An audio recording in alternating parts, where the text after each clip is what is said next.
And now we are officially live, and all of one person can see us embarrass ourselves in public. I'm Adam. Hold on. I'll get some Normal, people. gotcha. I'm Techpriest. Greg. You know, I'm surprised that I guess I stole these guys' energy. Maybe I am an actual vampire. I don't know. Yeah, you're a psychic vampire. I swear to God. It's amazing because yesterday I felt like death, and then, today I feel pretty decent, and then everyone else doesn't feel great. No, I feel fine. It's just that this is a setting that really it's kind of hard for me to boil down because a lot of it is, well, it covers a period that's both very, very interesting but also very, very Messy. I think that's probably the best word for it. Messy. There's a lot, and I do mean a lot, of stuff that happens within the next 5 years of this setting. Some of which basically completely changes the world for forever, really. And then arguably the most interesting stuff is what happens after this period. After the Diadochi are all gone.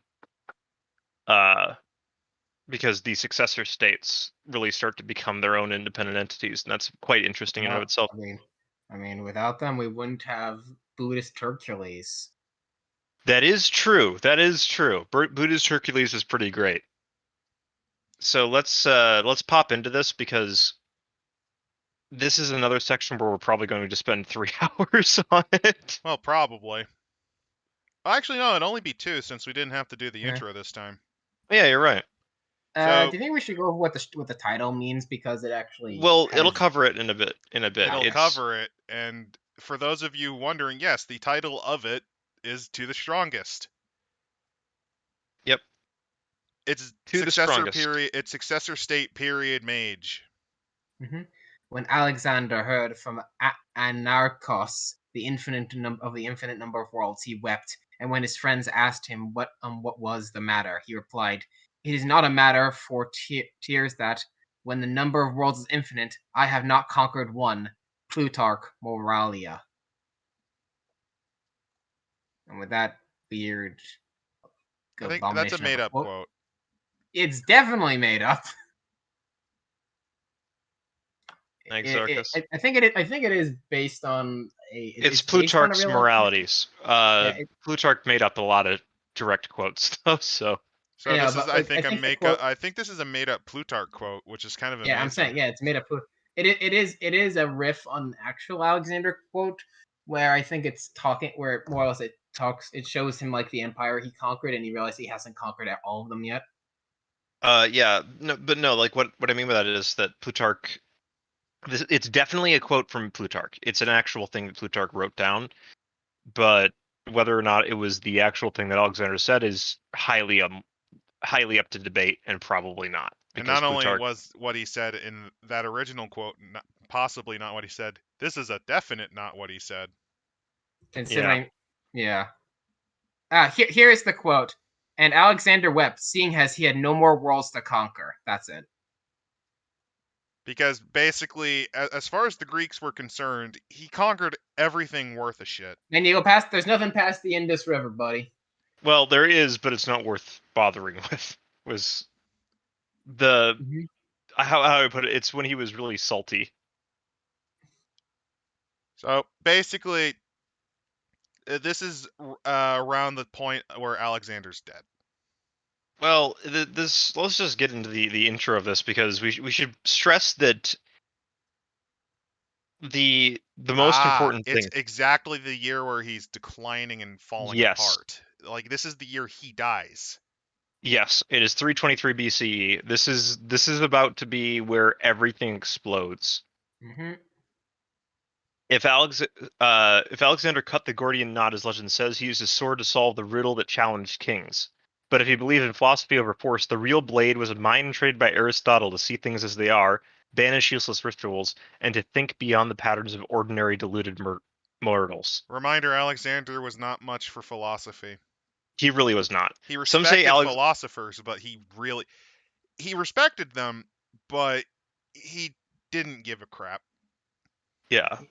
He took all that stuff his teacher gave him, and he applied it to murdering people.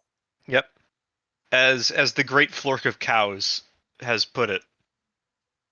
I'm gonna make a peninsula, then I'm gonna come over there and beat the shit out of you. Because he would do that. He used all the knowledge, all of these other fucking things. To Well, just... all of the staffers his father assembled too, because a lot of people forget Yeah. that Philip, who was his dad, was the guy who built the war machine. Alexander just built went the on war a machine, joyride planned with it. the campaign. Yep. Anyway, some say Alexander died. I'm skipping some of the things, like if you honor certain gods and like, well, it's the important if thing. If he was a god trembling, yeah. Some say Alexander died because he claimed a hero's mantle too late. He reached too far for any inhabitant of a lowly Iron Age. They say he wanted to be worshipped as a god, and to be fair, he never blushed at the title of Zeus Amon. Other lords of Olympus have ended civilizations for less. But if Alexander's a god trembling in his 2-week shell of flesh, he must represent some fusion of divine king and a sorrowful Dionysius. As wine and fever cast their twisted vision in toxic air over his last days in Babylon, Alexander's hard-headed generals surreptitiously sharpened swords in ready alliance for the next bloody stage. If any part of Alexander's god, it would be his legacy, violent ambition wrapped in intellectual Basically, he's on his deathbed, and the generals are already plotting. And one day, he'll leave it all to the strongest, and the world will see how a god's work dies. Yeah, this is... The wars of the Diadochi are basically some of the largest conflicts that the classical world ever saw. It was classical world war. It was a classical world war. Not only that, but you can thank them for some of the weirdest things ever. Like, there's parts of Egypt where the natural hair color is still pale, noticeably paler than everyone else, because they kept hiring Gallic mercenaries. The Ptolemaic. I will once again reiterate: Buddhist Hercules. That happened. Also, don't forget they rendered an entire subspecies of elephant extinct. There's also the Greek speaking people still in Afghanistan. There's still like some small pockets. And like I said, an entire species of elephants became extinct because they kept basically taking them into captivity to use as war mounts.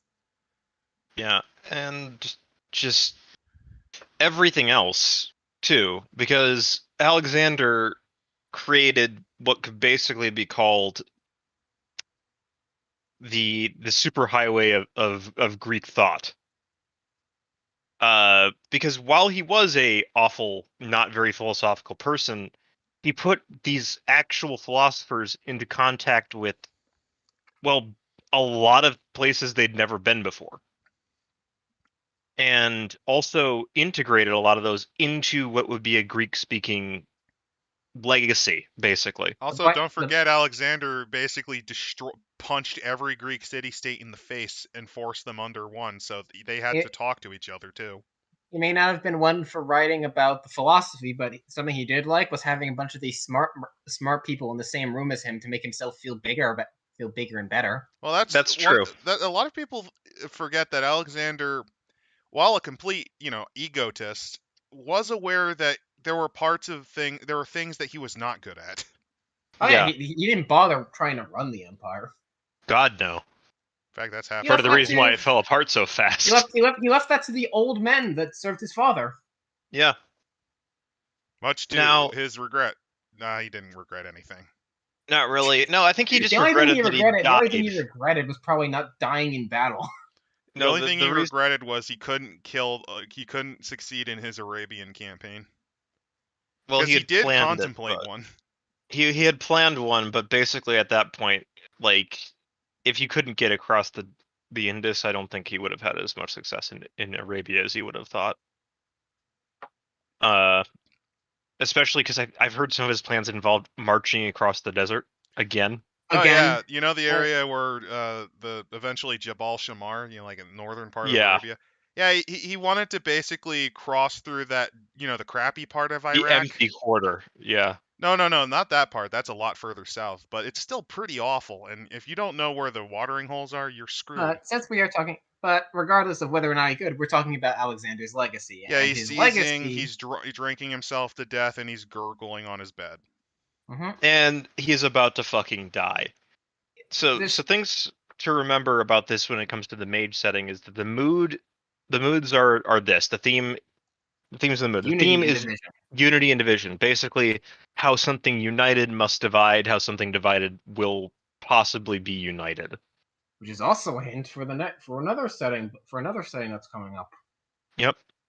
The other one is ambition unleashed, because at this point, if you're a mage and you're in the Greek-speaking world, an entirely new world of concepts and magical traditions has opened up to you like never before. And on top of that, you found other cults that spoke and believed the same principles, and you realize, so these things that my cult, the original mystery that I worked for, there's repeating themes, which means that there is an underlying order to everything. Yeah. Like, it opens up because there's this consistency, even though the whole thing of mages, it feels inconsistent. It's consistent in its inconsistency. And they realize that because they get to talk to, like, you got some educated mage in, say, Athens. He can now talk to one of the magi at Babylon, or he could even talk to some Indian mystics from right near the Indus River, or he can across it, or he can talk to steppe shamans. Yeah, that's the other thing to remember, is that, like, this is one of the greatest interchanges of art, culture, and language in human history.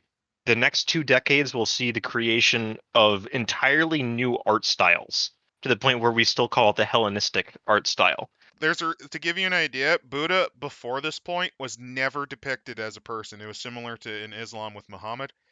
Yes. It changes during this time. The Greek Buddhists decided to give him a statue. And then originally they based him off of Hercules. Yes. And then obviously, the Asians got to look at it as like, we like this idea, not a bad idea. We like him more Asian. We like him looking more Asian. Well, the best part is this Greek-looking Buddha probably inspired Ashok the Conqueror. Yes. That's the other bits of this, is that the ramifications of this period will be felt for the next 3 centuries at least. For example, Alexander's responsible partially for the creation of the Maurya Empire, because Chandragupta Maurya, basically after some indecisive clashes over the Indus, managed to wrangle a peace deal of 500 trained war elephants out of Alexander, and he used it to form the nucleus of his pretty much subcontinent-spanning empire war machine. And then he got another most of India afterwards. Well, he got another peace deal with Seleucus for more elephants, if I remember correctly. Yeah, because while war elephants were, I think, used in India, it wasn't used to that extent. It was mostly used for, like, travel and guiding, I think. Yeah, but yeah, to give you a basic rundown of what's about to happen in this period is that there's going to be 4 big major states that get carved out in the early days of this. That's eventually going to get whittled down to basically just 3. We've got Greek/Macedonia. You got Antigonus's realm of Macedonia.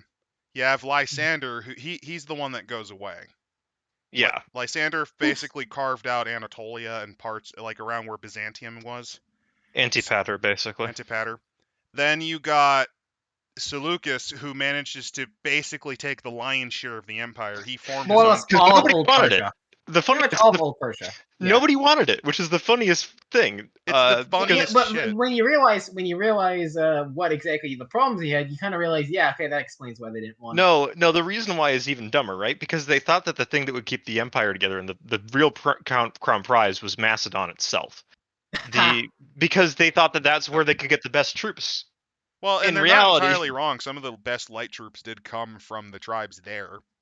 Yeah, but in reality, the fact was that Macedon, compared to the entirety of the Persian Empire, kind of weak shit. Yeah, well, the thing is, they saw Macedonian armies take on all of Persia, and they thought, well, that must mean Macedonia must be much better, but they forgot the Greeks they're always not thought Alexander. themselves superior. Is it like? Oh yeah, they did. They always did. They kicked Persia's ass twice already at this point. But what Well, they didn't realize is that here's what Seleucus's thoughts was. Yeah, the army was crap, but the Greeks are leading them. Well, you just use Greek tactics and the shitload of money that Persia has, and then build an army that will just kick everyone else's shit in. And then the Ptolemies decided to just fuck themselves to Ptolemy death. wisely realized that Egypt is a moneymaker too. Egypt is That was the good silver medal, but the Greeks didn't want that. Mhm. Antigonus and like Antipater were fighting over those two, while the other guys were just, why do that when we can get these places? Antigonus is Antipater, isn't he?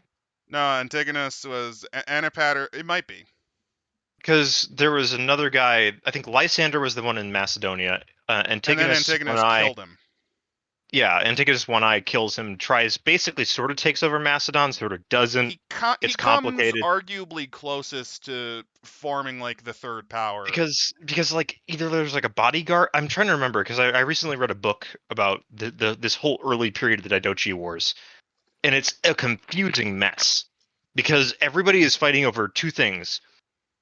Number one, Alexander's heir, Alexander the Fourth. And number two, Alexander's retarded half brother, Philip the Third. Yep. They were, and one of the funniest bits early in the war was Lysander, to try to shore up support in Pelis and in Macedonia, led a procession. I don't think he personally led, but he had some of his most trusted people lead a procession that Ptolemy ambushed and then took his corpse to Alexandria. Yes, because remember, the fact of the matter was that traditionally speaking, all Macedonian kings were buried in Macedon, and whoever buried Alexander, and they were buried theoretically, in Pelis, and they had these tumuli, basically these great mounds.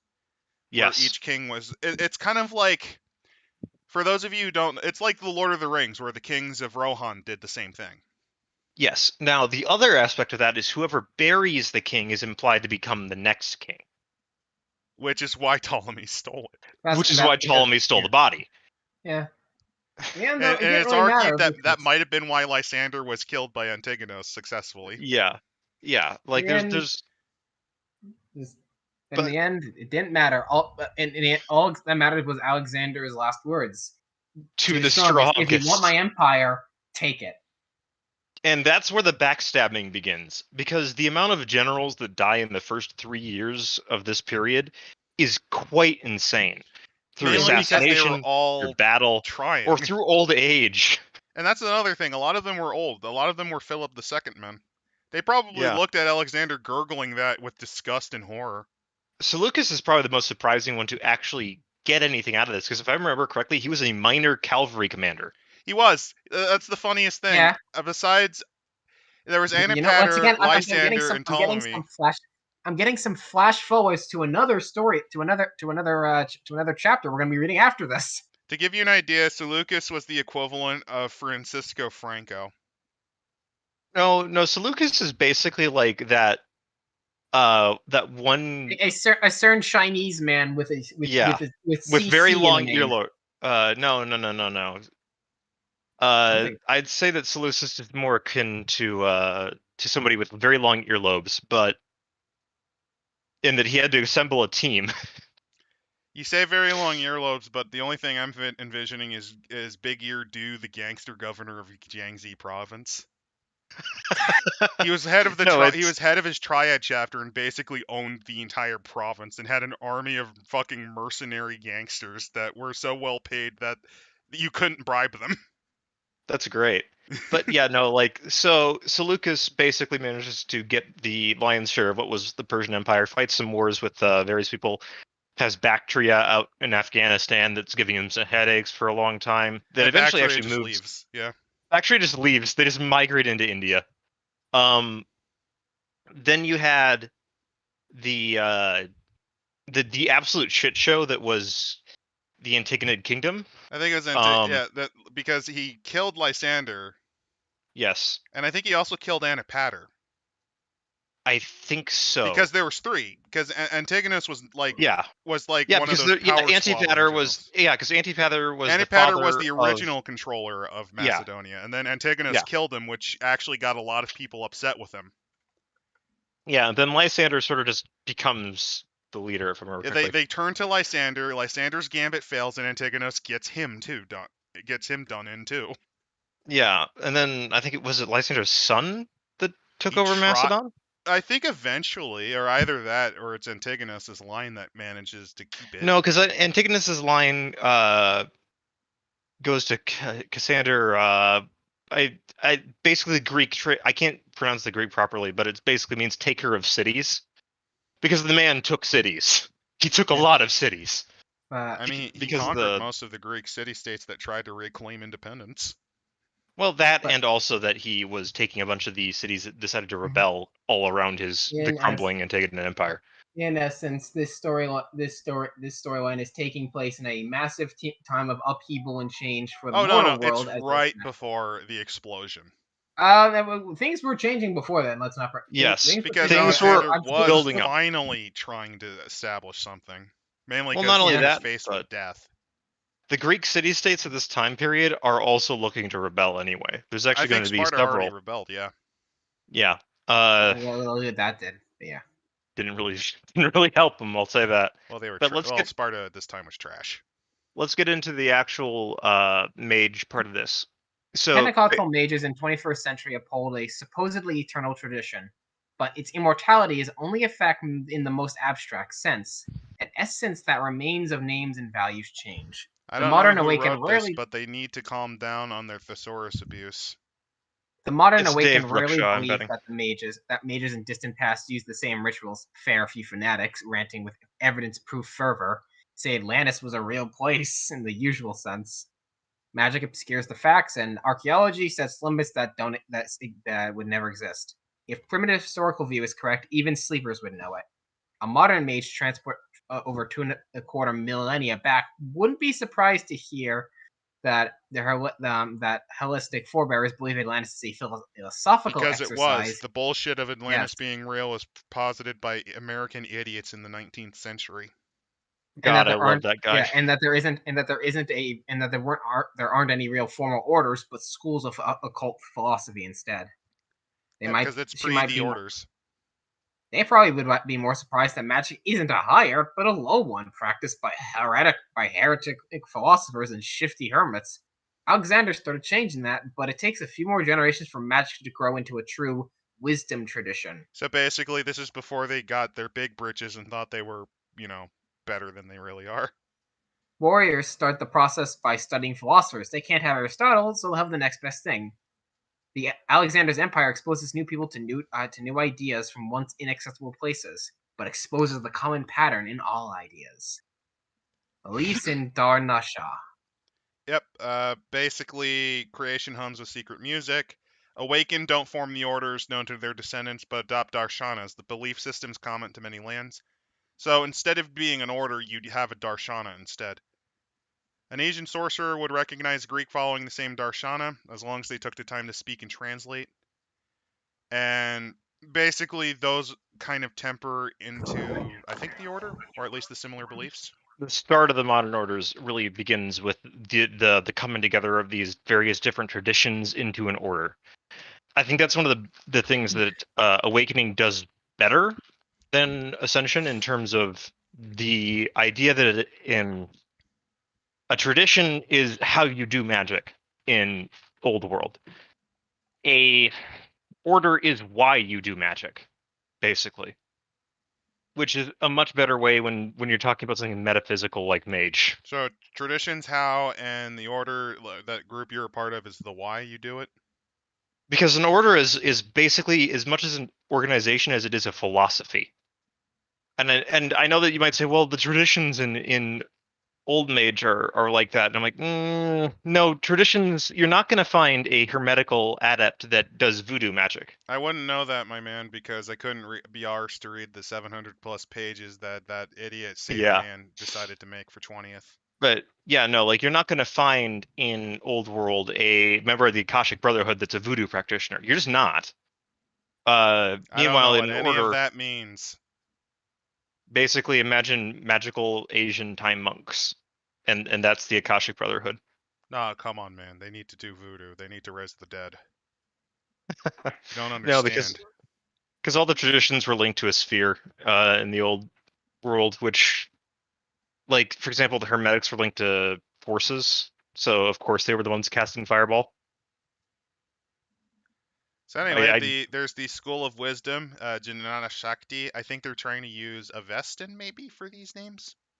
They're basically trying to make the point that a lot of this has very similar names. The top one is basically what the Indians would be using because, well, that's what Oh, more and more people were. India/Persia, because they're probably using Avestan. Yes. So Gnosticon.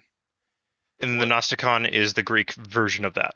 Mahanis Ranyani is Omphalos. Shemashti Which is Phylaktion, and Vajrashta. They couldn't come up with one for the Greeks, so they just made it up. the Greek for it would be really awkward to say. Adamantine arrow. Basically, it would be the Thunderbolt, and in Greek, that's not exactly the best sounding thing, and it doesn't really translate very well. Translation: we couldn't be bothered to try.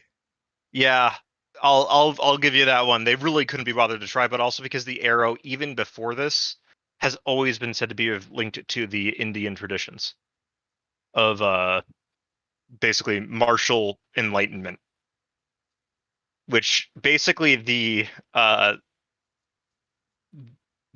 arrow was exported to the Greeks, not the other way around.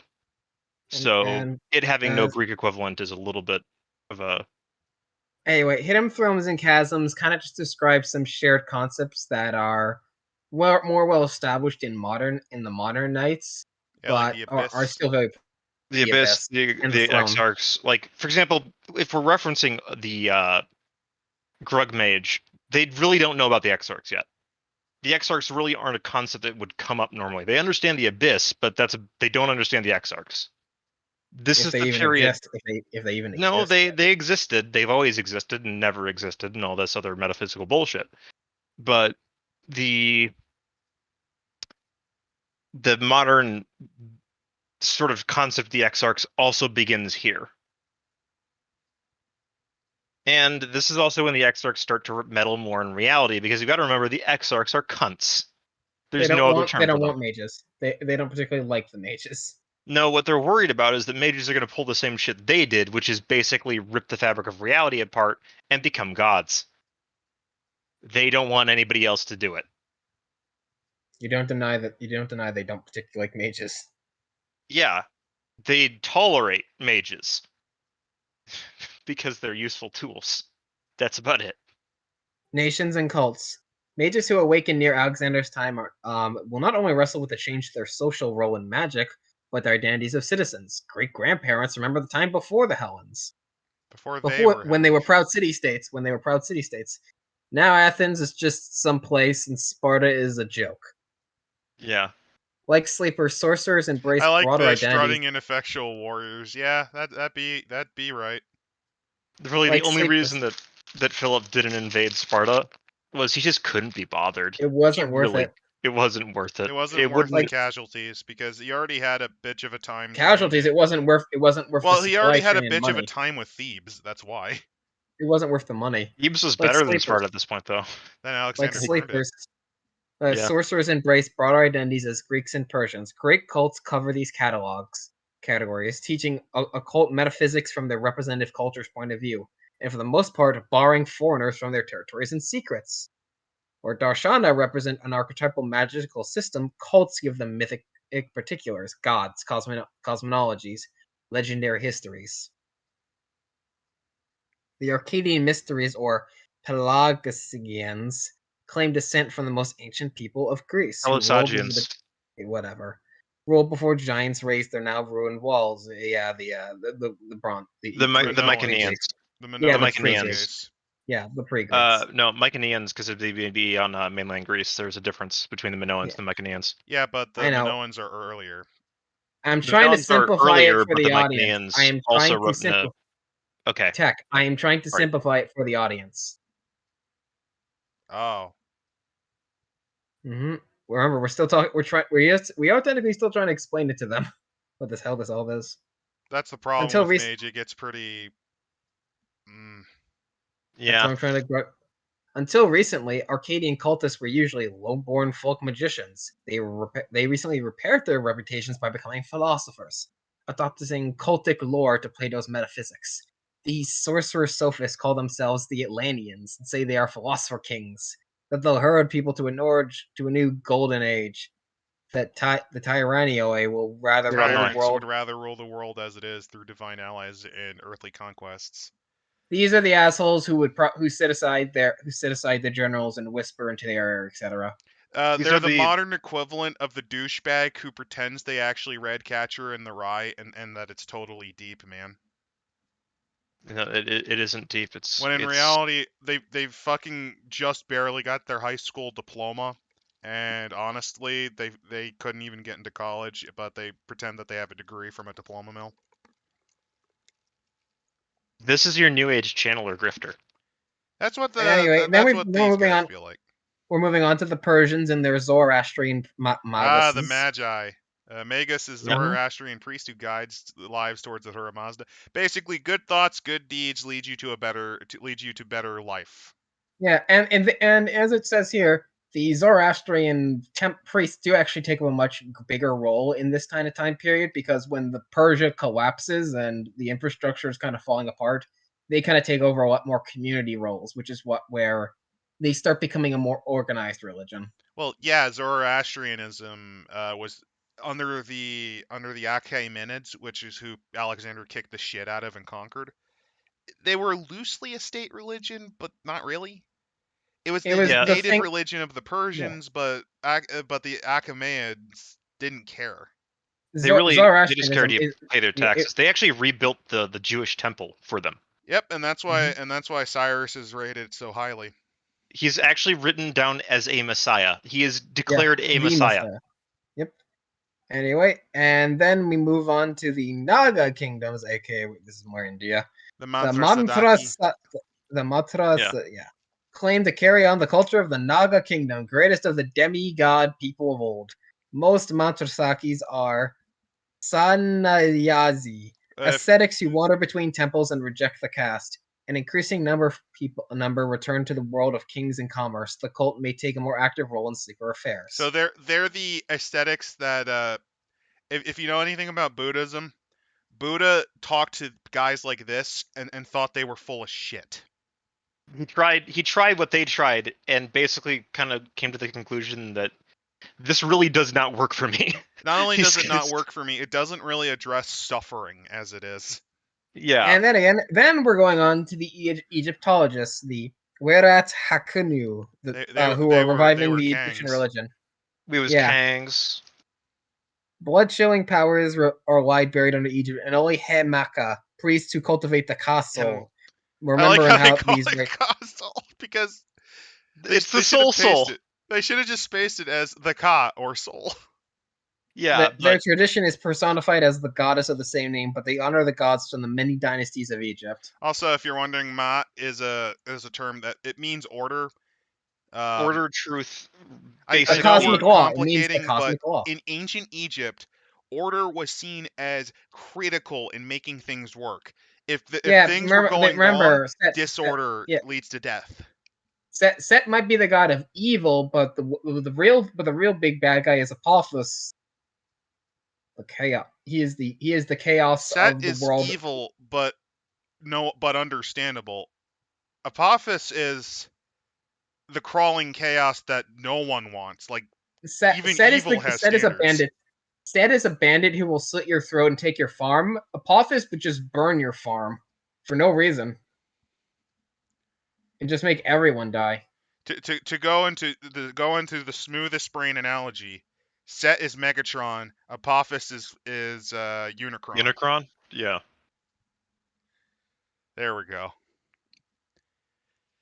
So awakened demographics to contrast the modern degenerate age. Oh yeah, how dare we have things like indoor plumbing and medicine?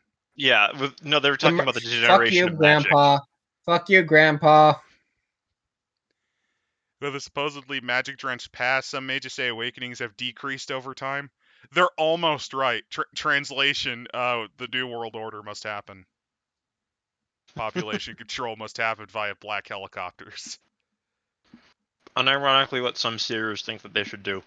Horrible. Many mages per capita. This hasn't created an era of myths made real. The average person's unlikely to ever witness an indisputable act of magic. Truth is, even though there's a higher proportion of awakened sleepers than there will be in the future, that's out of a total world population of anywhere from 150 million to 200 million people. 40 million might live in Alexander's empire. I want to also stress this. That's insane, the amount of people that Alexander ruled over Yeah, he while he was basically alive. ruled like a quarter of the world. He controlled a quarter of the world's population, roughly. The only place arguably possibly larger was China, but China wasn't really unified at this time, if I remember The correctly. only Also- person who actually matched him was Genghis. Land-wise, Out of proportion? in No, one out of life, proportion in to one population. lifetime, in one lifetime, yeah. And then again, Genghis had a much longer lifespan.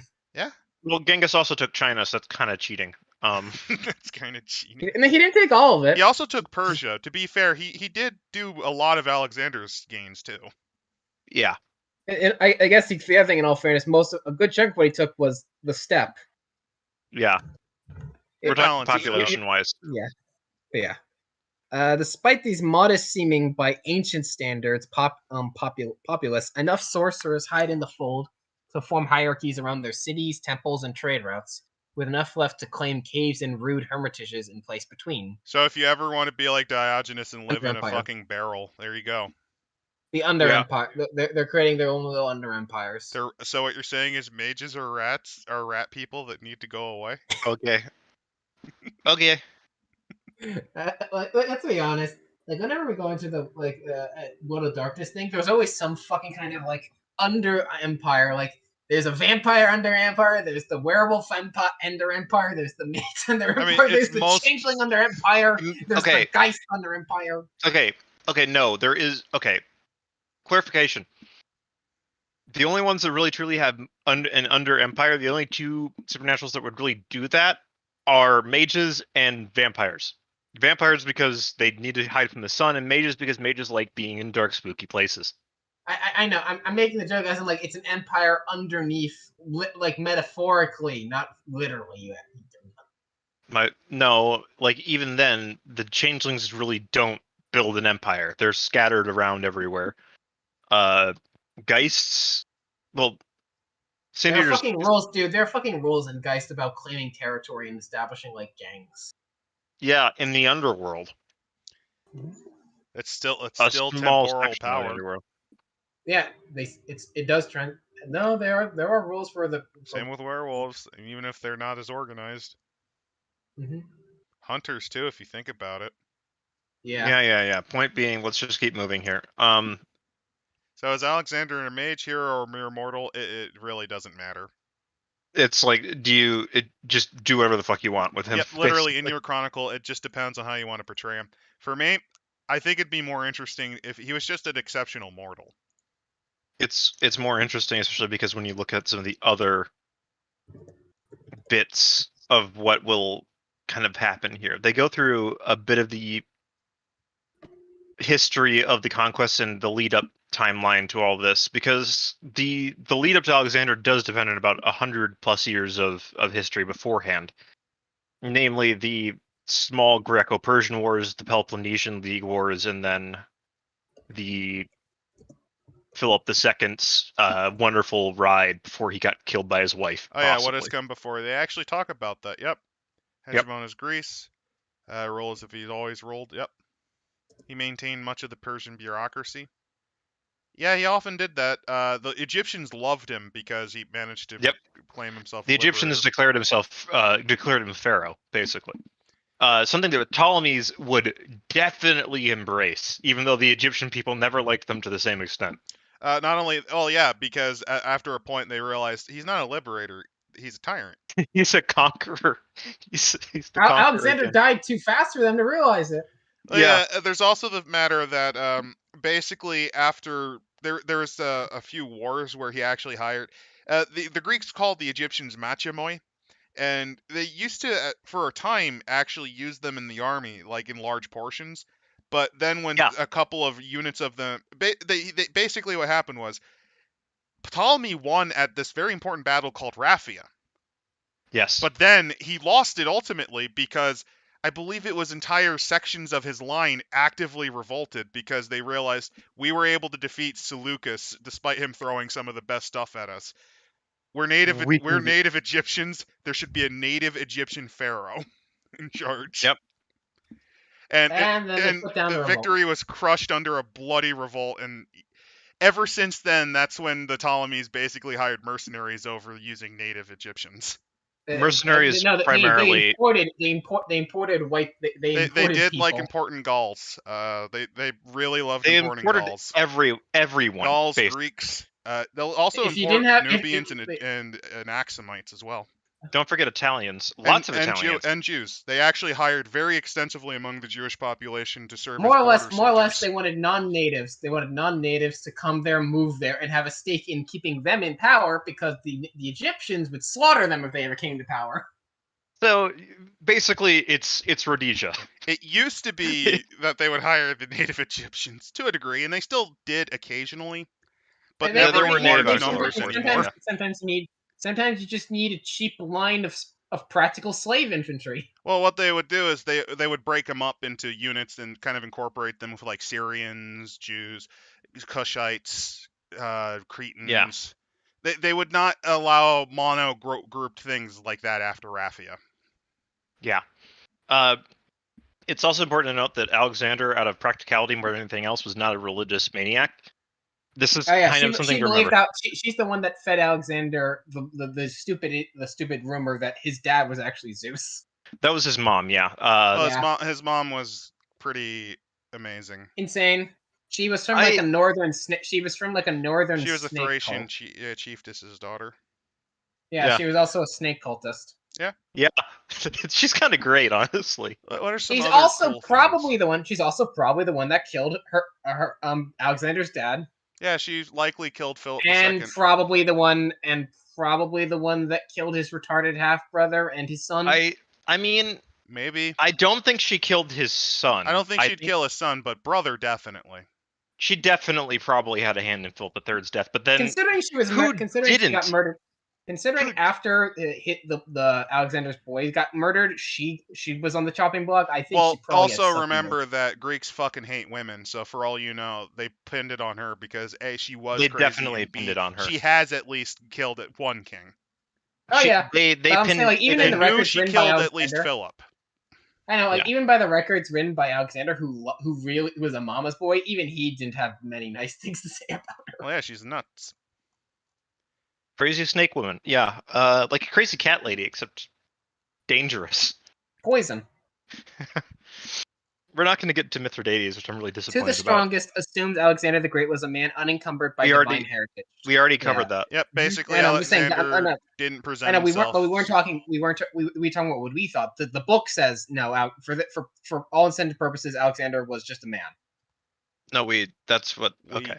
Okay, I mean, it doesn't matter. It really doesn't. Anyway, the ages of humanity. The Greeks believed in the basically Golden Age, which is when humans and gods freely mingled. All humans were awakened, magical demons inhabiting perfect bodies. Mages believe this is a world where shadow, astral, and material planes were one realm. This ended with the Titanomachy as Zeus overthrew Cronus. In short, it's kind of like our actual ages that Greek philosophers had, where golden was when man was kind of in this paradise situation where no struggle or toil.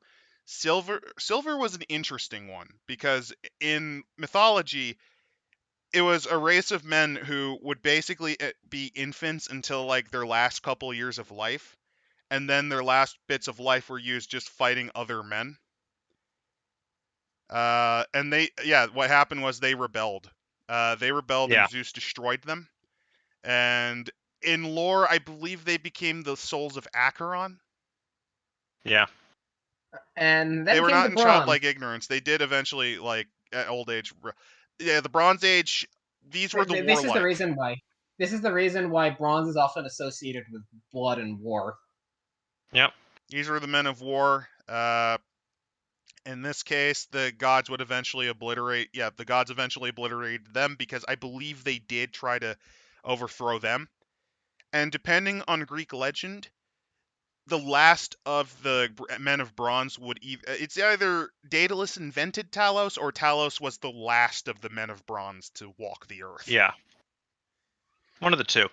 After this comes the heroic age, This which is is your Troy. basically the age of when the classical Greek This mythology is your usually Troy, is. Odyssey, Argonauts. Yeah. Heracles. Basically, this is the Mycenaean Bronze Age.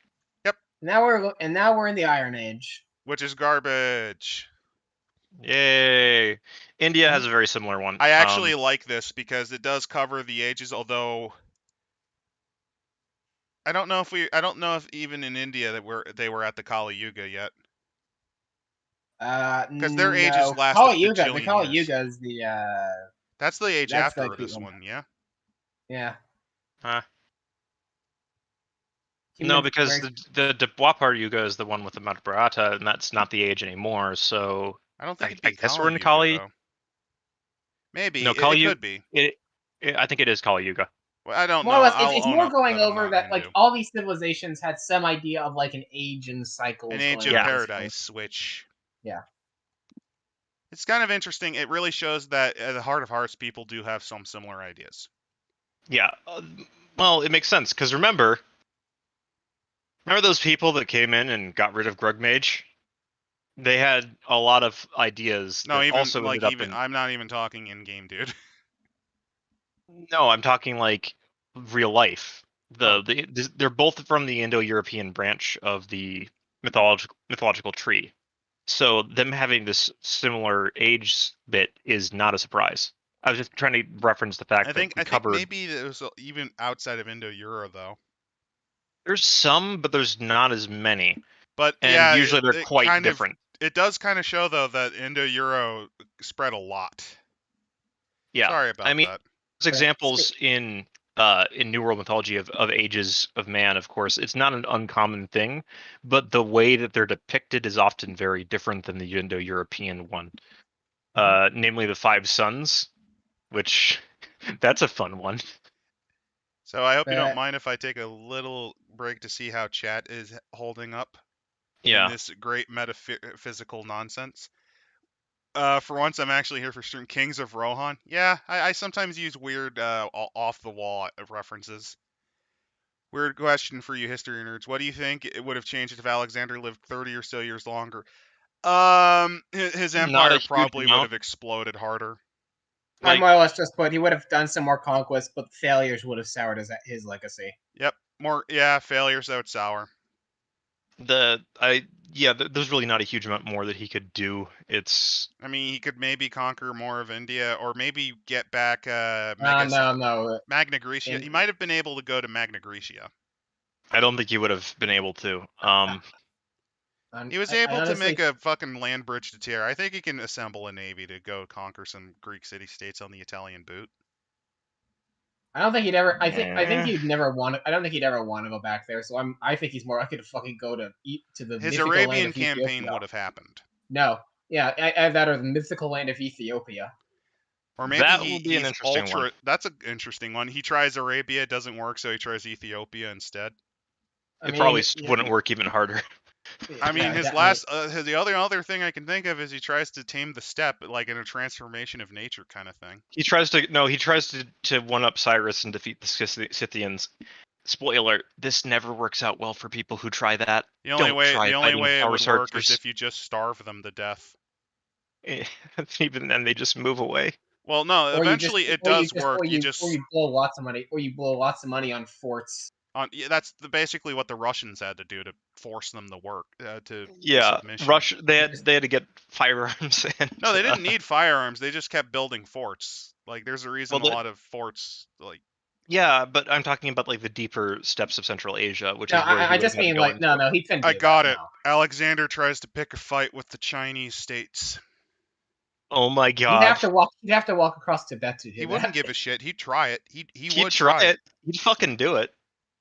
It wouldn't work, but he would try it. I mean, he marched his army through a fucking desert to prove a point. I know, but at least technically that was the land he technically owned. Tibet was a country. You think? Well, you also got to remember, dude, that he also wants one of my favorite Alexander stories. Does not involve stuff like Gaugamela. It involves the Sogdian Rock, which was this great fortress that was in the highlands of like Afghanistan. Yeah. where basically the chieftains of the area refused to even parley with him because they were going to do what the steppe peoples did, which was just do guerrilla warfare. But Alexander managed to trump them by managing to get guys to climb the walls and take this great fort that they thought was untakeable, and it was very dangerous in any other case. But Alexander got his like Agranians and Thracians to climb the fucking walls. And when the raiding chieftains found out that he managed to take it, they then instantly gave up. Because again, Yeah. the Sogdian rock was seen as unconquerable. Yeah. And A lot they of fucking did it.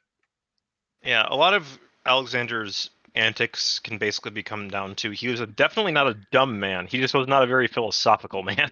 My favorite is Tyr, which is, haha, you can't get us. We're on the ocean, asshole. We'll see about Just that. chucking rocks in the Yeah, ocean, and it's like, wait, what you doing? I just realized Alexander Conquest. He goes after the survivors of Tyr. He goes and kills Carthage in its sleep. He might. Well, in its crib. He could always try to cross the Libyan desert. I mean, if he actually brought a navy this time, it might work. He could always Maybe. try that. Either way, he Yeah. would refuse to go back to Pellas ever. Yeah, he never wanted to go back to Greece ever. Like on his death, He like hated- for those of you who don't know, he actually on his deathbed wished to stay in Babylon. Yeah, he wanted to stay there because it was a nice city. It was a damn nice city. Yeah, he later there's a reason in the end near the end of his life he stopped dressing up in togas and started dressing up like a Persian. There's a lot of speculation that he was killed by his generals over decisions like this. Because he was becoming un-Greek. Yeah, he was becoming, God forbid, an emperor, not a king. Fun fact, actually, you see kind of elements of this with Mithridates, but sadly we don't get to see him. We don't get to see him. Pontic I state would is love. amazing. I love Speaking Pontus. of time, the timeline, it's literally just like a historical timeline. Yeah, Battles of Salamis. Basically, the Persian Empire was defeated a couple Salamis, times. the Peloponnesian Wars, the Socrates' life. Yeah, the Theban and Boeotian, the Battle of Lucretia, Peloponnesian the dialogue, Wars. Plato's. Athens shits itself. And does nothing. Yes. The start of Philip basically starting to establish his empire. Also, if you're Artaxerxes III, this actually ties into Xenophon's 10,000 here. Where basically a civil war happened and Greek mercenaries were used, and the guy they were supporting died before they could completely reach his forces. So, yeah. The only thing I'm going to say about this is, funnily enough, do you know what was believed to be one of the bodyguard's reasons for going along with murdering Philip? Apparently, Philip used to regularly insult him for his lack of manliness. Took his Moas would insult him, his manhood, his wife, and even his voice, saying he had a voice like a small child. Where do you think Alexander got it from? That's amazing. His dad could be savage too. So Thebe. Yeah. Then... Also, apparently, okay. There's some stories that Philip cucked him. That I heard about that one where Philip literally told him he wasn't man enough to keep his own wife, and then proved it. Yeah. Which was just... Why do people believe that cucking your bodyguards will ever go anywhere? He's king. He figured he has a lot of them. He figured he was fine. Well, he also has a lot of bodyguards too. So yeah. Yeah, but any of your bodyguards. Well, just anyway, Thebes then kicks the smartest shit in. Yeah, then Plato, Atlantis, then Alexander the Great is born. Then Philip. Then Philip the pretty all right. Yep, Philip does pretty good. Only Sparta maintained independent, but it basically was dead. Philip crushes the Athenians and Thebans, and then the last Persian emperor. Yep, Darius III. He actually wasn't. People like to make fun of Darius being incompetent, but in wars prior to fighting Alexander, he was actually a decent defensive commander and pretty good at dealing with rebels. He wasn't incompetent. Also, people forget. But he wasn't. They also forget he wasn't trained to be a military commander. He was focused more on the bureaucratic and diplomatic. Yeah. He was an administrator. He got the bad dice roll. He got the bad dice roll. Okay, I guess I can't talk anymore. Let me finish talking my point. Okay. I was just going to say, good diplomat, great administrator, mediocre general. Yeah. Yeah. He didn't expect some weirdo from the tribes above Greece, because no one considered the Macedonians Greek at that point. No, they considered them Greek, but like a country bumpkin half Greek weirdos. Sort of Greek. They were like honorary, almost. It's like the Eperiotes, where they're kind of they're Greekish, technically but they're like technically hillbillies. Hellenes. They're They're hillbillies. technically Hellenes. Yeah. They're Hellenes, No but they're one really- hillbillies. No one saw They're Philip's. Hellenes, not Yeah. Hellenes. No one saw the fucking no one expected the Macedonians to just blitz the entire Persian Empire in less than 2 decades. This would be like the state of Arkansas managing to conquer the rest of the U.S. and then conquering like Mexico. half the world before just exploding. Like you hear No, banjo as you music as mentioned, they approach. it's like Arkansas conquering all of North America. Like close enough. As in, it's a fifth of the known world. Let's actually get into this because we are Cultures. barely into this section. Yeah. And We've got the Greeks. So Greeks, Persians, Egyptians, Jews, Asians, and Indians. I like how they're just generic Asians. Well, Asians basically meant anybody that was not in Greek and was on Anatolia. Oh, and then that's where well, it got so expanded were Egyptians, because Egyptians part of Asia. No, because they were from counted Anatolia. as Asian. I'm not even fucking with you. Egypt was counted as part of Asia, if I remember right. No, I could swear that they had them as their own different thing. They were often Isn't treated Persia differently, part of but... Asia? And isn't Persia part of Asia? Yeah. I think Yeah. they just couldn't be arsed to look up all the different peoples. To be fair, Anatolia is a fucking mess. Anatolia, good God. North Persia, the northern part of Persia is a fucking mess. Yeah. This is what I mean. Anatolia alone, you could probably write 3 college papers on. It's amazing.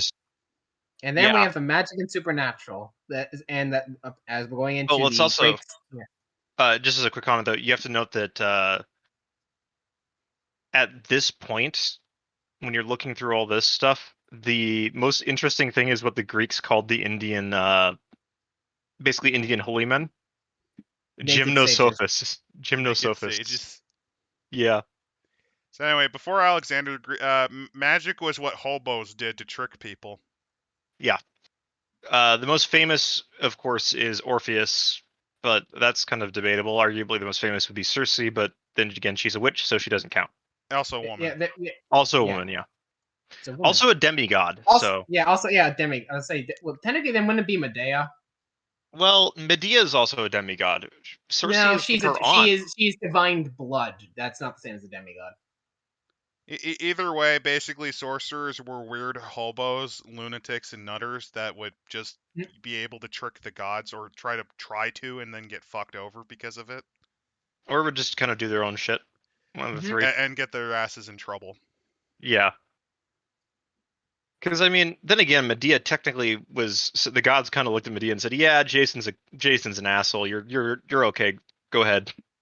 We're not really that mad about you murdering your children." No, they weren't even mad about that. Otherwise, like Helios wouldn't have given her his chariot. So basically, most of the major cultures believe that mad gods, monsters, and warring heroes have faded from the world. Mm-hmm. Giants are gone, but weird animals like the Martiaks are. Basically Manicores. Of course, hearth spirits, wood nymphs, the Hilda folk, stuff like that is all over. I mean, the Greeks used to think the monkeys were some sort of weird human tribe. Yeah, they did. Yeah. I think that reminds me of the time that Diogenes, what was it? To prove, I think it was Plato wrong or something. Plato was being a bitch. Basically, Plato has had this obsession with the perfect form and the definition of things into these perfect forms. So he defined man. Man is a featherless biped. So of course, everybody around Plato's like, "Oh, Plato, that's a brilliant definition. Like, that's great. That's perfect." And here's Diogenes, who's in his barrel listening in on this sort of shit, and is just like, "Oh, fuck no, just no." So he goes over, grabs a chicken, a live chicken, mind you, and plucks it.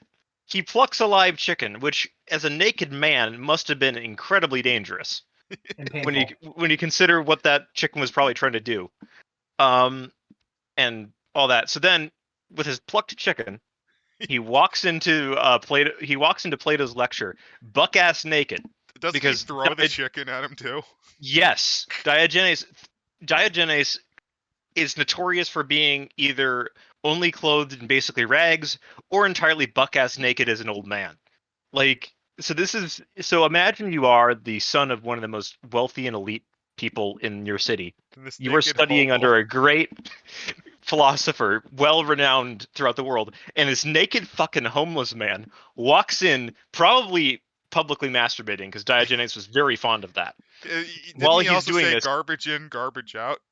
basically, people, yes, people forget that this man, not Aristotle, was his favorite philosopher. was Alexander's favorite philosopher, because Diogenes just did not give a fuck.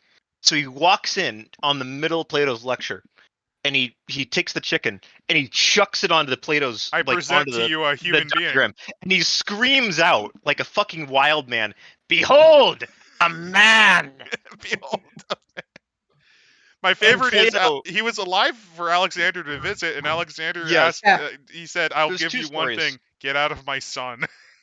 There's two things that there's two stories of Diogenes meeting Alexander. The first one is the "get out of my sunlight," which of course Alexander was incredibly impressed by, because that took some fucking balls to do, and it fit with Diogenes' reputation as basically a man who gave no fucks. The second one is also one that's basically also giving no fucks. This is a different one. I don't know. Both these are basically apocryphal, but this one I like a little bit more, because when Diogenes comes across, when Diogenes is doing his usual scavenging in the rubbish bins, when Alexander comes over and is wondering what he's doing, well, see, Diogenes is digging up skeletons, like, of people that Alexander has killed in the city. And he's looking, saying, "I'm looking to see if I can find a difference between these and the bones of your father." So he's basically telling Alexander, "You killed your dad," to his fucking face. Either that, or you mean shit all. Or that you Or you mean nothing. You royals It's die two- just as easy. You royals It's die two just- meanings at the same time. Yeah, Diogenes Either is you very killed fond your of that. dad, or you royals are all the same. Your royals are no Also- different than these guys. Also, with Plato, I want to note something that Plato did immediately after Diogenes came in, and probably then also took a shit in the middle of his lecture on the rostrum with the dead plucked chicken No, it splattered all wasn't over. dead. It was dying, though. Dying, yeah. Like, he then immediately changes his definition of man to a featherless biped with flat nails. Didn't Diogenes then take like a monkey and shave it and throw it in? I think There were no monkeys. if he could have, he would have. He That's the kind of person that Diogenes was. I'm gonna say the last thing. Unironically, when they got to India, there's like a lot of entries from like the soldiers, like confused about who believed that the monkeys were the cursed people of Dionysus, Yes. because this was kind of the stuff that Dionysus was supposed to do in the myths, turn like human beings into like weird mutations and Yeah. abominations. Well, Dionysus is a very interesting, weird god I could go on a tangent about, but we're gonna keep going on. So yeah, To the Martial imperial culture. Alexander basically causes a lot of advances that would happen. Yes, because you've got to remember that the Greek world at this point is just the Eastern Mediterranean and a little bit of Italy. What Alexander does is he takes these Greek speakers and Greek philosophers and Greek writers along with him on his expeditions, sort of like Napoleon in Egypt. And he introduces consistent ironsmithing. He introduces mechanical systems that may not have existed in other areas at the time, because the Yeah. Greeks invented the simple machines such as pulleys, levers. Well, there were gears. other people that had them, but the Greeks were the ones that used them the most, mostly because they lived in a fucking mountain hellhole. So, you know. Well, also, I think there might have been like occasional points where they didn't have certain machines. Yeah. Simple computation devices like abacuses.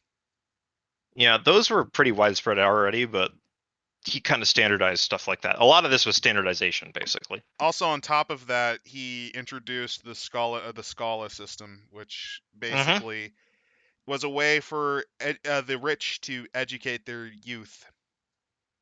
Basically, this was It originally, basically, the Greeks had a consistent form of education, and they introduced it to the rest of the world. That's not to say like the Persian Empire didn't have that, and neither did India, but the Greeks were known to invest harder into it than they did, and had a consistent curriculum. Yeah, basically the teachings in any standard Indian sort of school at this time could be from writing to whatever the fuck the teacher felt like that day. The And Scala it's were usually much more by one of regimented. those yogis or something too. Yeah. Now, when it comes to a philosophy lesson, that's probably pretty damn good. But when it comes to like, we need somebody that understands mathematics, probably not the greatest. Though Indian mathematicians were top tier. And Persians, on the other end, they had their own wisdom houses and stuff, but Yes. it wasn't as emphasized because really to them it was just the kind of the hard data, I think.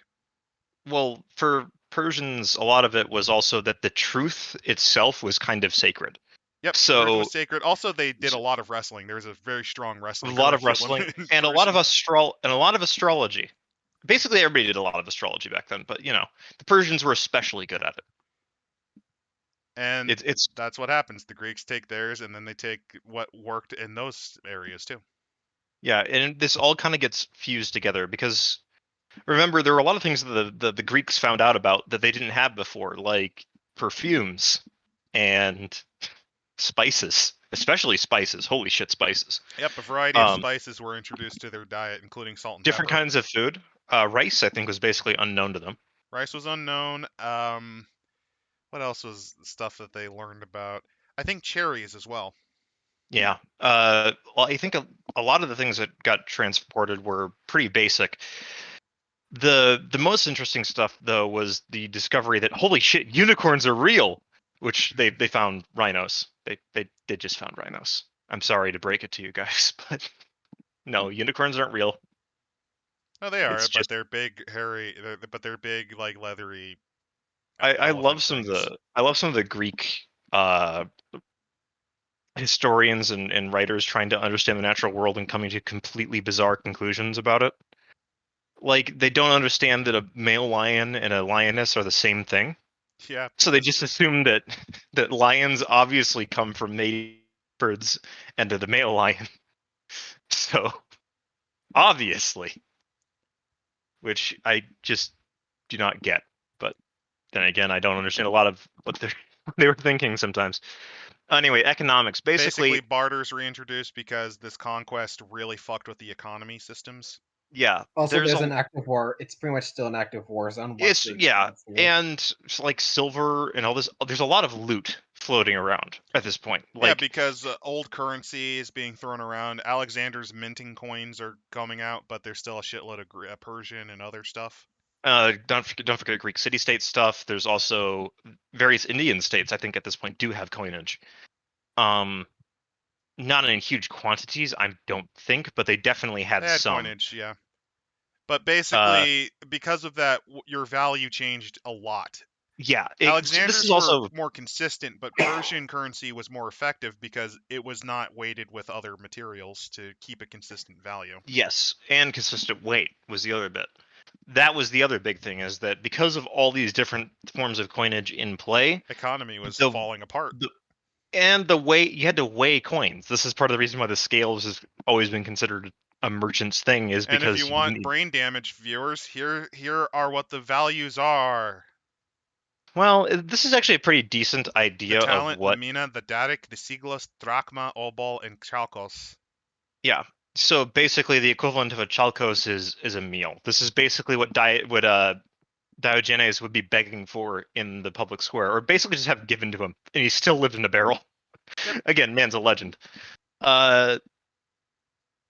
Then we get into the fact that military technology wise, there's well, Also, it it's shows you your resource rating. So if you consistently make like a drachma, you'd be here yeah, at 1. Or a siglos, which is a little bit better, but not by yeah. much. Basically, if you're making a drachma a day, you're pretty. You've got a lot of resources to throw around. Spare spending money, basically. You're a skilled worker. Yeah. Military technology, I'll be simple. Alexander's entire concept is there is the anvil, which is your phalanx. This is your line of spears that are interlocked, and not spears, but like really long pikes that are interlocked and form an immovable wall. And then This there's is not. the hammer elements, which there are a few variations you can do. Alexander preferred his heteroi, his companions, which were Yeah. medium armored to heavy armored horsemen that would basically form as a shock lance. But he would also use Skirmish troops. there was an evolution of the hoplite known as the Theropholoi. Basically, they're a type of spear swordsman that had a Yeah. secondary arming sword. They could often serve as anvils in their hammers in their own right, or join the anvil. They were designed to kind of fill in both. Yeah. He would also use peltasts, or with his most valued ones being the hyaspitai, which were the most well-trained of them, extremely Yeah. effective light infantry. And this was usually after the crap ranged units, which was your toxitai, and that's your archers. Archers, Yeah. slingers, and other peltasts would start. Yeah. Now, the other thing to remember is that the reason why Philip, basically, this army was able to steamroll everything is that while the idea of a phalanx has been in warfare for basically forever. I mean, to give you an idea, the oldest phalanxes were the traditional hoplite wall. Older. It's older than that. It's basically like Troy or your early shield wall. No, we're talking even older. Oh we're yeah, talking the Sumerians Babylon. had them. Sumerians were doing this stuff because as it turns out, you don't have to be a genius to see that having a lot of men with long pointy sticks all bunched together is much more effective than not having them. Yeah, but Phillips is the final Phillips evolution took of it to basically insanity. 500 years worth of evolution. Because the oldest were like your armed citizen soldiers, the hoplite. Then I believe the Athenians invented a version called the Ephractoi, which were a deeper line wall. No, they were lighter armored. They were lighter armored and more they're mobile. lighter armored and more the mobile. Thebans then countered that by just building a thick fucking wall. And Philip said, the Theban idea is not bad, but you need even longer spears. Well, part of it was the Theban and the Spartan ideas were getting ridiculous because they were getting into depths huge up to 20 ranks. 20 rank long, which is just crazy. So the big innovation that Philip has is Philip has two problems. Yes. Well, okay. But the reason why is pretty ingenious. Philip has two problems. Number one, he doesn't exactly have enough metal to outfit all of his soldiers with good armor, which is what the Greeks have. He's just not rich enough for it. So he then takes a look at, he's lived in Thebes for a long time, and he looks at Theban warfare and he thinks about himself, you know what? I've noticed something. The people with the longer spears generally tend to win, but usually these spears have to be a certain length. Well, Philip decides that because they have to hold their shields in one hand, right? Well, Philip's ingenious brain stroke is this. No shield. No. The shield can be used to slide. It's going to slide into place on the arm, and we have a huge ass long pike, which is the sarissa. So essentially, the shield helps form the way you hold the spear and still covers your body because it's a smaller shield. So it locks into place, so it's harder for... so if something does get through towards you in that pike formation, you still have a shield. Or you can just drop your pike. There's also the beauty, there's one more beauty. Because it's so long, you can rely on the weight of the other men in front of you. And yes, and behind you. That's the other thing, too. Which adds more mass. Which adds even more mass, which means that essentially you can just push through even heavier armored troops because they don't have enough, they can't reach you. And then he also organized his cavalry because besides the Thessalians, which were kind of northern Greeks, Macedonians were better cavalrymen by far. Macedonians they had were a far notoriously better good cavalry tradition than the Greeks on average did, other than Thessaly, which had other than Thessaly and Thebes. Thebes was also famous for its cavalry. Also, which also got boosted by Alexander's legendary use of the companion cavalry. Yes. Yeah, they formed the nucleus. And last but not least, Philip recognized there were Thracian tribes that were very useful, like the Agranians, who were really good skirmishers. Yes. So Philip's third thing was there's always been skirmishers in Greek warfare because not every man could afford to have a big, heavy bronze shield. Yep. So his idea was instead of just leaving the peasants to be rabble, we're going to organize them and standardize what they use. Organize them, standardize their equipment, and like let's say you're a peltast, we're going to give them the same spear, the same shield and spear, and javelins. Yes. If you're a not only that, slinger, we're giving them a shield, which is not exactly the most common thing for peltasts in this era. Yep, they usually just had like wicker shields and shit. Yeah. No, this was like a proper wooden shield. Yeah, because he was saving money elsewhere, so he's like, well, we can afford to outfit these guys a bit better. And this is also why they prized the tribes like the Agranians so much, because that's their type of warfare to a T. Yes. and also they were known to do that type of crap, like literally in the nude. Yeah, which So. again, if you don't know anything about biology, fear can give people boners. Which imagine, if you will, a screaming naked Thracian man running at you with his dick out and as hard as a rock, and that's basically what you're fighting as a Greek man, which is absolutely terrifying. Well, there's also the fear factor that because Thracians were well known for being war crazy because they believed Yes. themselves to be literally the sons of Ares. Like their founding Yes. father was a demigod from the god of war. Yeah, so you can start to see why like the Thracians had a reputation. They were also used to, like, if a city rebelled in Alexander's time and even in Philip's times, they were used as the hatchet men when a city had to be decimated. And for the Thracians, this was a great deal because it meant that they got first dibs on all the loot. So, hey, win-win. They give us weapons and money and tell us to fight to get more money for us. That's great. Hell yeah, I'm signing up. And they also mentioned war elephants. If you're wondering about that, They that have was stats actually for them. Yeah, they do. But if you're wondering, this was a very recent thing. Alexander himself incorporated them, and he actually incorporated them after dealing with one of his late coming generals was Porus, which was was an Indian prince of the Indus River area. Yeah. Porus was able to actually defeat Alexander in the first battle because his men were not used to war elephants. Yeah. I know. I don't think he's ever. No, he's never. Alexander lost didn't. He didn't lose it. He But lost. he lost the first day. Yeah, he lost the flank basically. Because he never. His men were horrified at these like 10-foot tall elephants. Yeah, because if you've never seen an elephant before, elephant. Greeks almost never have. There's like a few they might have encountered, like in Egypt. In Egypt or North Africa, well, most of those North African Greeks are. They were just grazers. Yeah, they're just peacefully. War elephants are basically like they're terror weapons, essentially. They're not exactly meant to break an enemy directly, but they will frighten the shit out of anybody not used to them. And and they're also decent at forcing through walls. Yes, because elephants. Well, if you tell an elephant that there's a peanut on the other side of it, they'll probably break through it. So they'll break through units if they're armored enough. Yeah, they will. Generally, that was a waste of elephants, though. I mean, honestly, elephants in general are a waste in war.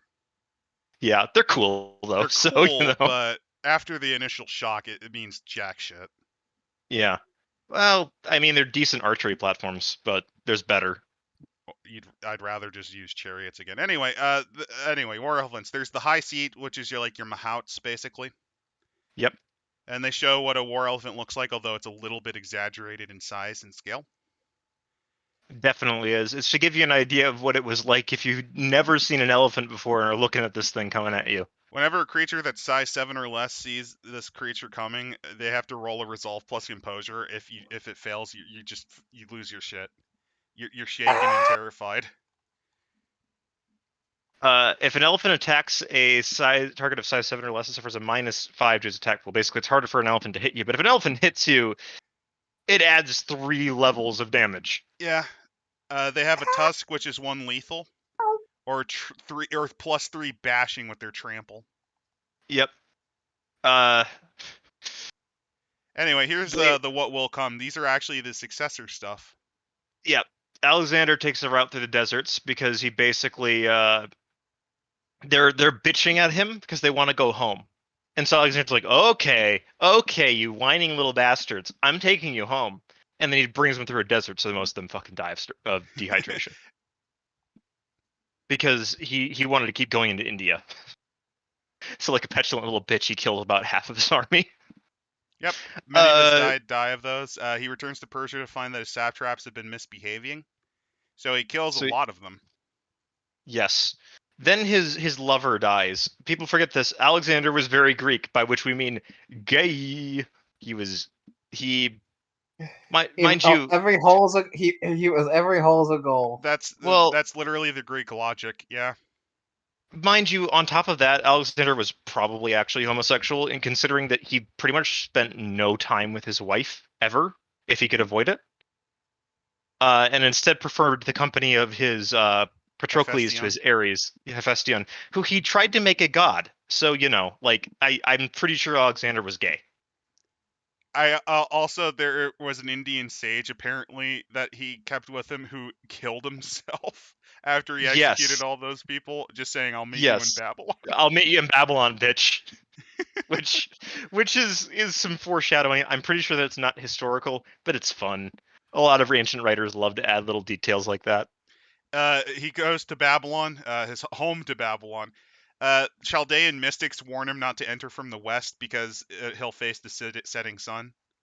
Which is a bad omen, basically. Bad juju, don't do that. So instead he goes through a marsh, gets sick, and dies.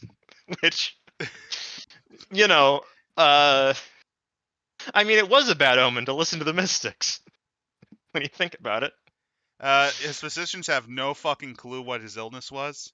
All right, out of kind of joke thing, there's a very good chance he was poisoned. Based it's on hard how to he know. acted, yeah. It's hard to know because fevers can also lead to erratic behavior and some of the similar symptoms to what he displayed. And also the fact was he was an alcoholic. There's just no other way around it. He was an alcoholic who also just lost his lover too. Lost his lover. He was gaining weight. He was not. It's actually possible. Also, this is It also is entirely Alexander possible. was a massive paranoid wreck. Also, Alexander had always been a paranoid wreck. Yeah. There's also the matter that he could have actually just legit just said screw it and killed himself. Yeah, we don't know. It's hard to know with Alexander how he actually died, but general theory is that he probably actually was sick. Poisoned or sick. The only thing that is unanimously agreed upon is that as he was lying in his bed dying, and all his generals were around asking Alexander, please tell us who's in charge. Is it going to be your half brother or your son? Or one of us? Son. Anyone, just tell us. Just tell us who's going to be in charge. So all he did was point up and just say to the strongest, and then fucking croaked. Yeah, that's literally the last words he said was basically like that. It wasn't as good as who was it that said, "Oh shit, I'm becoming a god"? Was that Claudius? I think it was. I think that was Claudius. Oh shit, which is one of the best. God. Which I think is the best last words of any emperor of all time. I think some of the best last words, even though they're fake, is I don't have time to die. I'm too busy. Yeah, that's pretty good too. But oh shit, I think I'm becoming a god is also it's pretty. Up there. It's up there for best last words. I think another one was "fuck your mother." What about an artist dies? What about an artist dies with me? Nero was a bitch. He didn't. Oh no, there's another good one. I forget which general died. I think it was. There's no way these idiots can hit. They can't hit the broadside of a barn from here. So we're talking about general last words, yeah. Yeah, that was a fantastic one because he died from a bullet to the head immediately after saying that. Like, there's no way they can't hit the broadside of a barn. Just brains everywhere. Yeah. Anyway, so the main problem that Alexander has is that his son is like a fetus, a baby. He's a little He's almost about to be born. He's born in like 2 months, I think, after Alexander dies. Which gives you an idea of how little he paid attention to his wife of 2 years. Because usually the first order of business once you get someone like Roxana, who was a princess in Persia, would have been to spend like 24/7 boning if possible.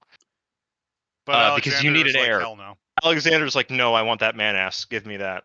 There's also the matter that the only reason his empire doesn't explode instantly is because his favorite bodyguard, Perdiccas, and his son.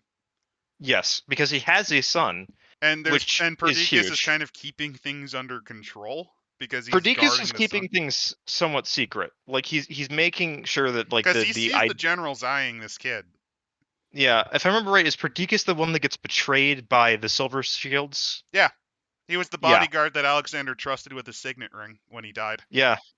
Perdiccas actually has like a fantastically crazy career because he was like he wasn't even really supposed to be a bodyguard. He was a record keeper. Yeah. He became one of the most successful generals of the Diadochi Wars. Before being betrayed by the Silver Shields. And no, you're confusing him with someone else because Perdiccas' death sparks the Diadochi Wars. Oh, right. Perdiccas was just his trusted bodyguard.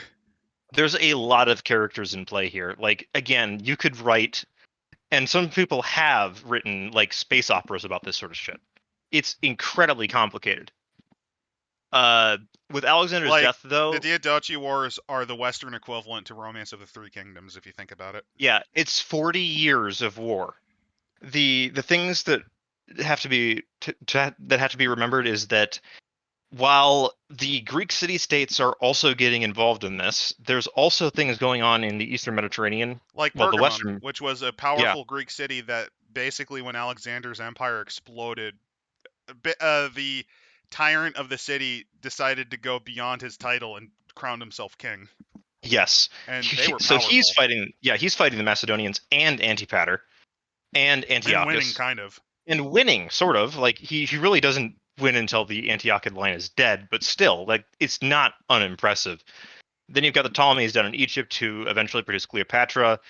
Them being probably the most successful of them, actually, if you think about it. Yeah, and then you have the Seleucids, who are most famous for having a bunch of kings named Antiochus. And they're also most famous for accidentally creating Hanukkah. Yes. Because they decided to start Greekifying some Jews that were kind of Greek-friendly, and the radicals... because Ptolemy was very offhand with the Jews. Ptolemy did not give a shit about the Jews. Basically, the Jews really that were Hellenophiles, the Seleucids decided to try to convert towards their way of thinking in life, and they started to be a little harsher, not like massively so, but like you need to do some sacrifices to our gods too, guys. Like, you can't just be hoarding all of your divine favor here. And this is what these are Jews. These are pre-diaspora Jews. These are the ones that will lose their shit over the slightest of things. Yes, like, we're talking, the Jews at this period of time are basically like, there's a reason why the Romans tried to kill them all. They're assholes. There's no other way around it. They are complete and utter assholes to everyone. I was going to say, resource-sucking assholes. I think the word is arrogant, because there's pride, and then there's this. Yeah, I mean, they tried to take on an empire, and it took them basically getting genocided partially to break that pride. The Jews repeatedly do this throughout these periods. There are multiple Jewish uprisings that get put down bloodily by basically everyone. Like, even Ptolemy had to do it, but... Yeah. Yeah, no, the only one that succeeded, and that's why Hanukkah exists, is because they were able to kick the Seleucids out for a while. For like 5 years, maybe, I think. Yep. Although, and also a fun fact for those of you who are not Jewish or don't know, Hanukkah's like not even that really important. Commercially, yes, but really it's Yom Kippur. Religiously, that's a lot more important. Religiously, it's not that important. It's more a celebration of the Jewish identity. It's basically Yom Kippur is a lot more important. Yes. As is Passover. Yes. Passover, which basically becomes Easter. And anyway, the Diadochi Wars, Maria takes control. Yeah. Then there's also the start of the Indo-Greek kingdoms also happens in this era, as the western part of the the eastern part of the Seleucid Empire kind of collapses away from it, because he just can't hold it. Well, not only can they not hold it, a lot of natives there are not happy, and also the Dahe, who eventually become the Parthians, managed to migrate into that area.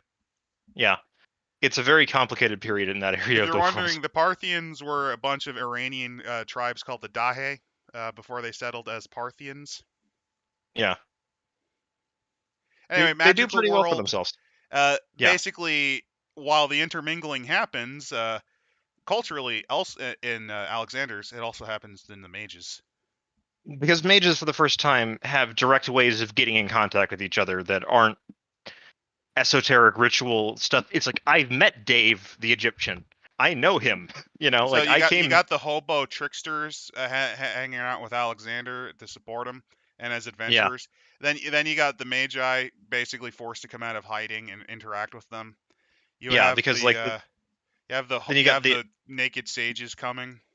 You've got like the tantric to like breatharian, like, and then you got the Kangs coming from the south. Yeah, then you got like the Egyptian revivalists, who have always been there and are probably one of the oldest traditions of magic out there. It's just that they're also kind of isolationist because, well, it's Egypt. They kind of do that. Also, it's kind of interesting about the differences architecturally between. I know we're getting off track, and we're in the weeds. Yeah. But You know what I love in terms of difference in aesthetics? Yeah. Egyptian temples favor cloistered, dark, claustrophobic style designs. Yep. Mainly because their chief deity is Amon, who was the hidden. It was The god also of the hidden one. Yes. yeah. Meanwhile, the Greeks are more airy, and the airiest ones of all would actually be the Persians, which actually just have the It's just a fire out in the complexes. middle of open. Yeah.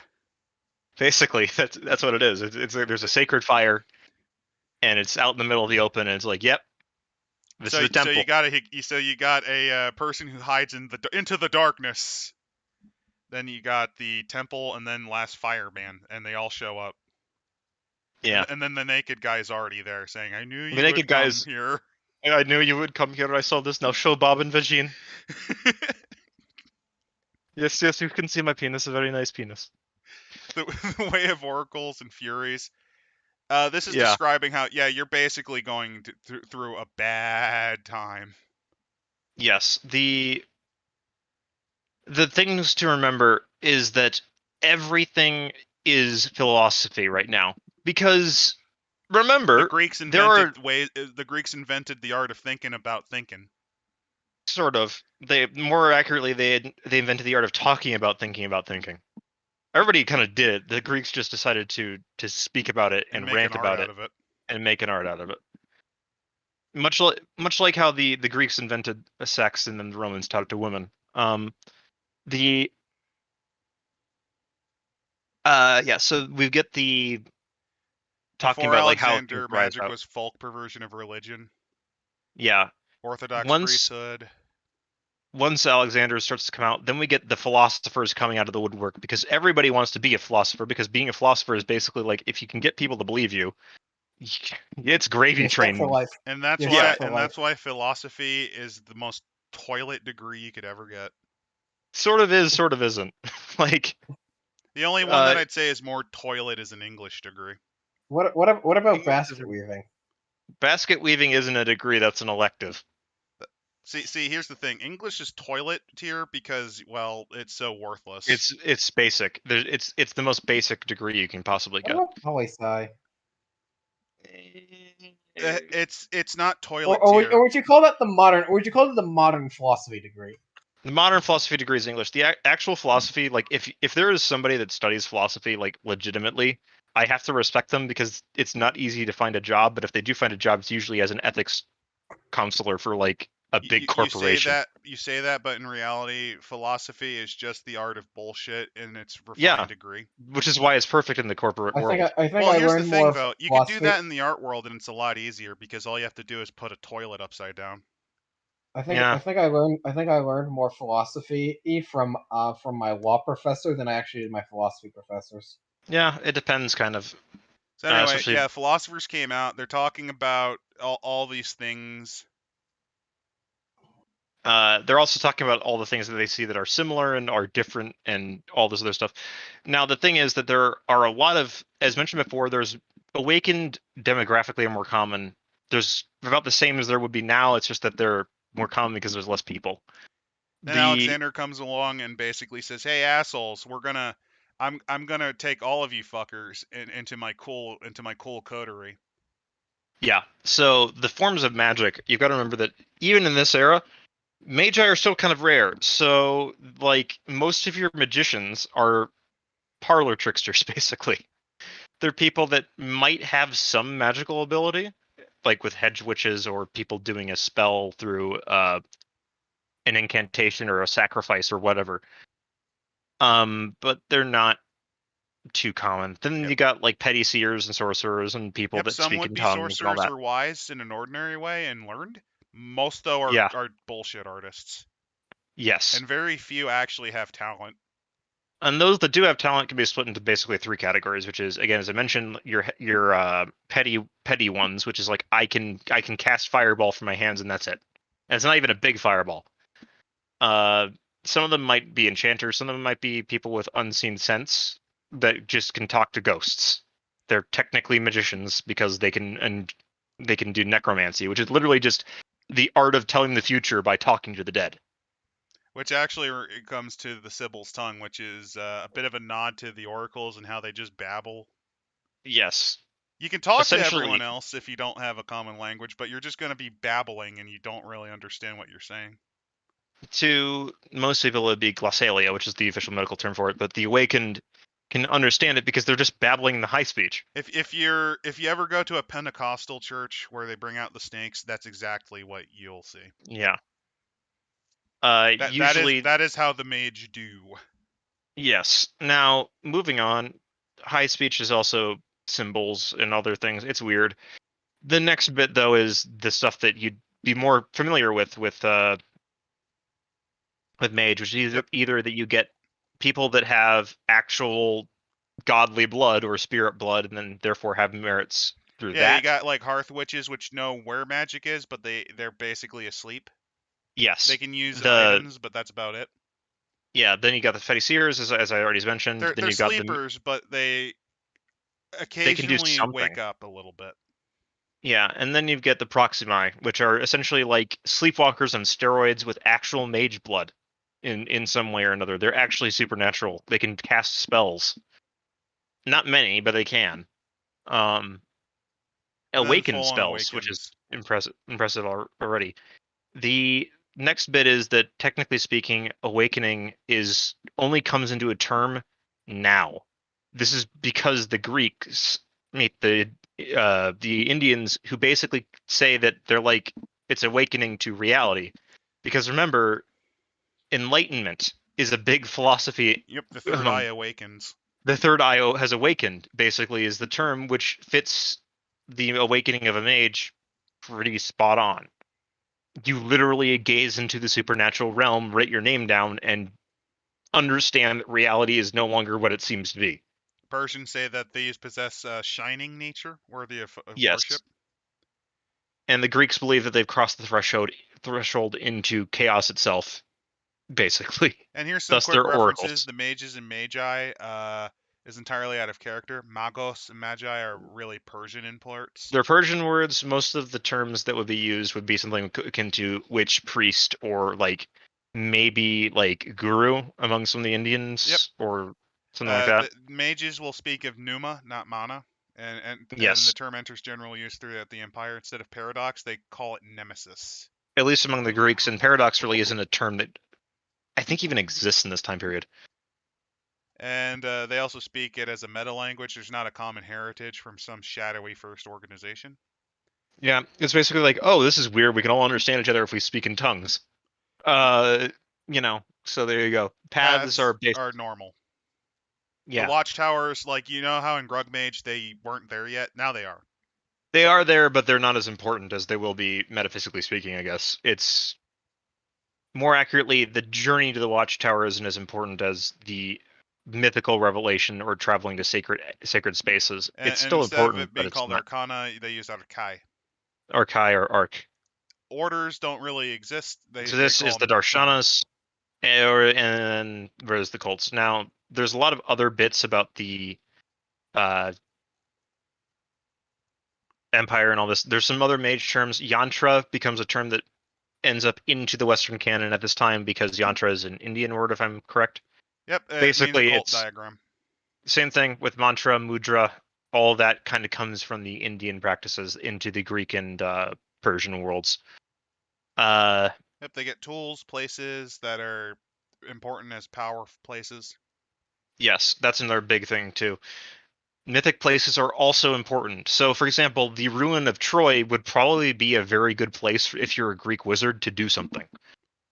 Yep, or alternatively, if you can find the old resting place of the last of the Mycenaean kings, Agamemnon. Yes, like if you're going into the giant built or the Cyclopean architecture of these old Mycenaean ruins, your magic's probably going to be stronger because you believe it's going to be stronger. There's basically. also if you can find the lake, or I think it was either the lake or pond where Zoroaster was enlightened as a magi, you'd be able to find that too. Basically, a lot of it is clap your hands, and if you believe it will happen. So prana is a term that comes in. Numana is kind of what it's called right now. Also called Jiva or Atar or Heka. Yep, Jiva, which is Prana, Persians treated as Atar, the invisible fire, Heka, or the term for magic. Yep. Eventually Now, they'll take the Polynesian term mana, but that's a while from now. yeah, sorcerers at this point understand that people forget magic. The sleeper curse is understood just as well as it is in the Grug Mage era. Well, It's just that in Grug era, it's people know these things are real, but they just for some just reason can't see them. Yeah, Well, no, they can, but they there's a forget part about of it. their brain doesn't acknowledge it. It's weird, right? They know it's So real, but when seeing it, their head can't wrap around it, and they reject it, kind of, but without meaning to. yeah. Now the same thing can sort of happen here, but now it's kind of understandable that like there is a different world because we have all these sorcerers and things like that, and obviously the oracles can gaze into the realms of the gods. So there's a concept of that, but they still forget it and they don't understand it, which is weird because the Awakened don't quite understand that they're not seeing it or remembering it, whereas the Garog Mages kind of got that feeling that, like we've got to keep it out of their sight somewhat because they can't seem to they understand what they're seeing academically, but in their heart of yeah, hearts, what was that bullshit? yeah, That was it's woo-woo. bullshit. It's bullshit. Now, in this case with Sorcerer, Yeah, modern in this mages era, assume there's a baseline reality. It's called the lie, but it still follows rules. Magic overrides that baffles sleepers. In Alexander's time, though, they don't believe in neat divisions between reality, perception, and dogma. yes. So why do some people remember while others forget? Oh, that's just their place. They don't belong to the cult or tribe. The gods are ignoring them. And it gets even messier in that many awakened don't even believe the forgetful are really forgetting anything. That Yeah, some priests so and mystics see a different reality, so they're starting to get the idea that they're just in a different reality, a different phase state. yes, which then gets into some other esoteric bullshit woo-woo. Now, to remember, to move on from that, Paradox again is basically it's going to work in the same way that Paradox does normally.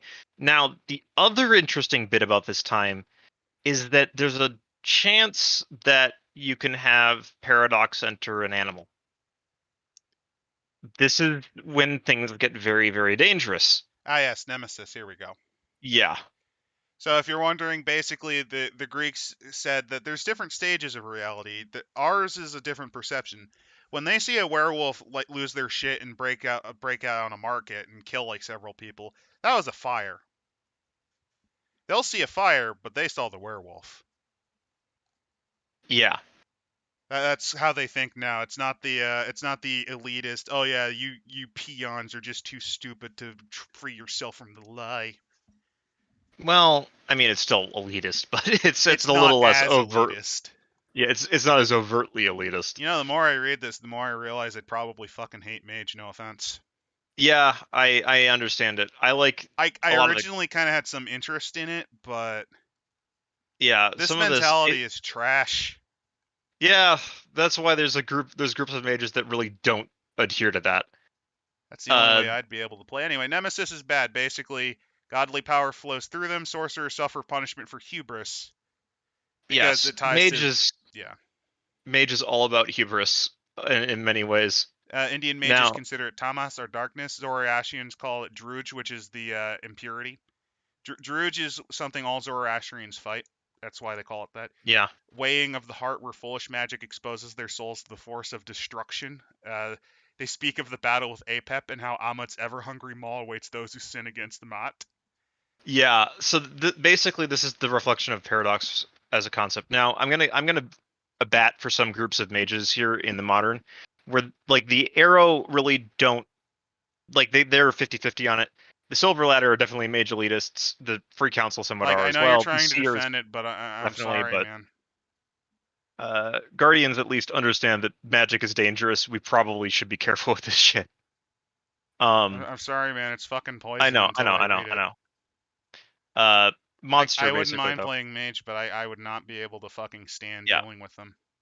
Yeah. Chaos Infested Animal, basically, yeah. So this is how we can get yourself your chimeras, your Stygian birds, and all that shit. Yeah, basically, Paradox, instead of it attacking you, it sometimes will just flow into other beings and creates monsters. Yep. Unclean can also do similar things, where it will basically block your ability to use certain magical things. Possessed by Nemesis, they cannot be controlled with life, mind, or spirit magic. That's pretty nasty, honestly. Possible sources: paradox resulting from a life spell or any spell cast near animal life. We're on it. So, like, if you want to turn somebody into a pig, well, that's how we get man-bear pig. Like I said, I can probably play mage, but like when you get into the meta groups and the mindset, it just Yeah, it can get. it's like why I don't like old werewolf. There's that mindset element to it that I can't Yeah. stand. It's not as Yeah. egregious with mage, but it's still pretty bad. Yeah. Now, then I'd it goes rather through be an the. elitist than a Captain Planet bootleg. Yeah. So again, then it goes through the paths again. It's the same stuff from last time, so you can Oh, and kind of go through it. if you're wondering what unclean are, they lose access. Basically, it from what I'm looking like, if you really fuck up, you lose the ability to gain access to your abilities. Yeah. Now, going through all this stuff, there's some like, okay, here's where the names of this all comes from because it's all based on Greek, which, okay. Yep, like Acanthus But is Thorns in the Wind. yeah, Mastigos, Colorless Scourge of the Aether. Moros, Doom of the Silent Earth.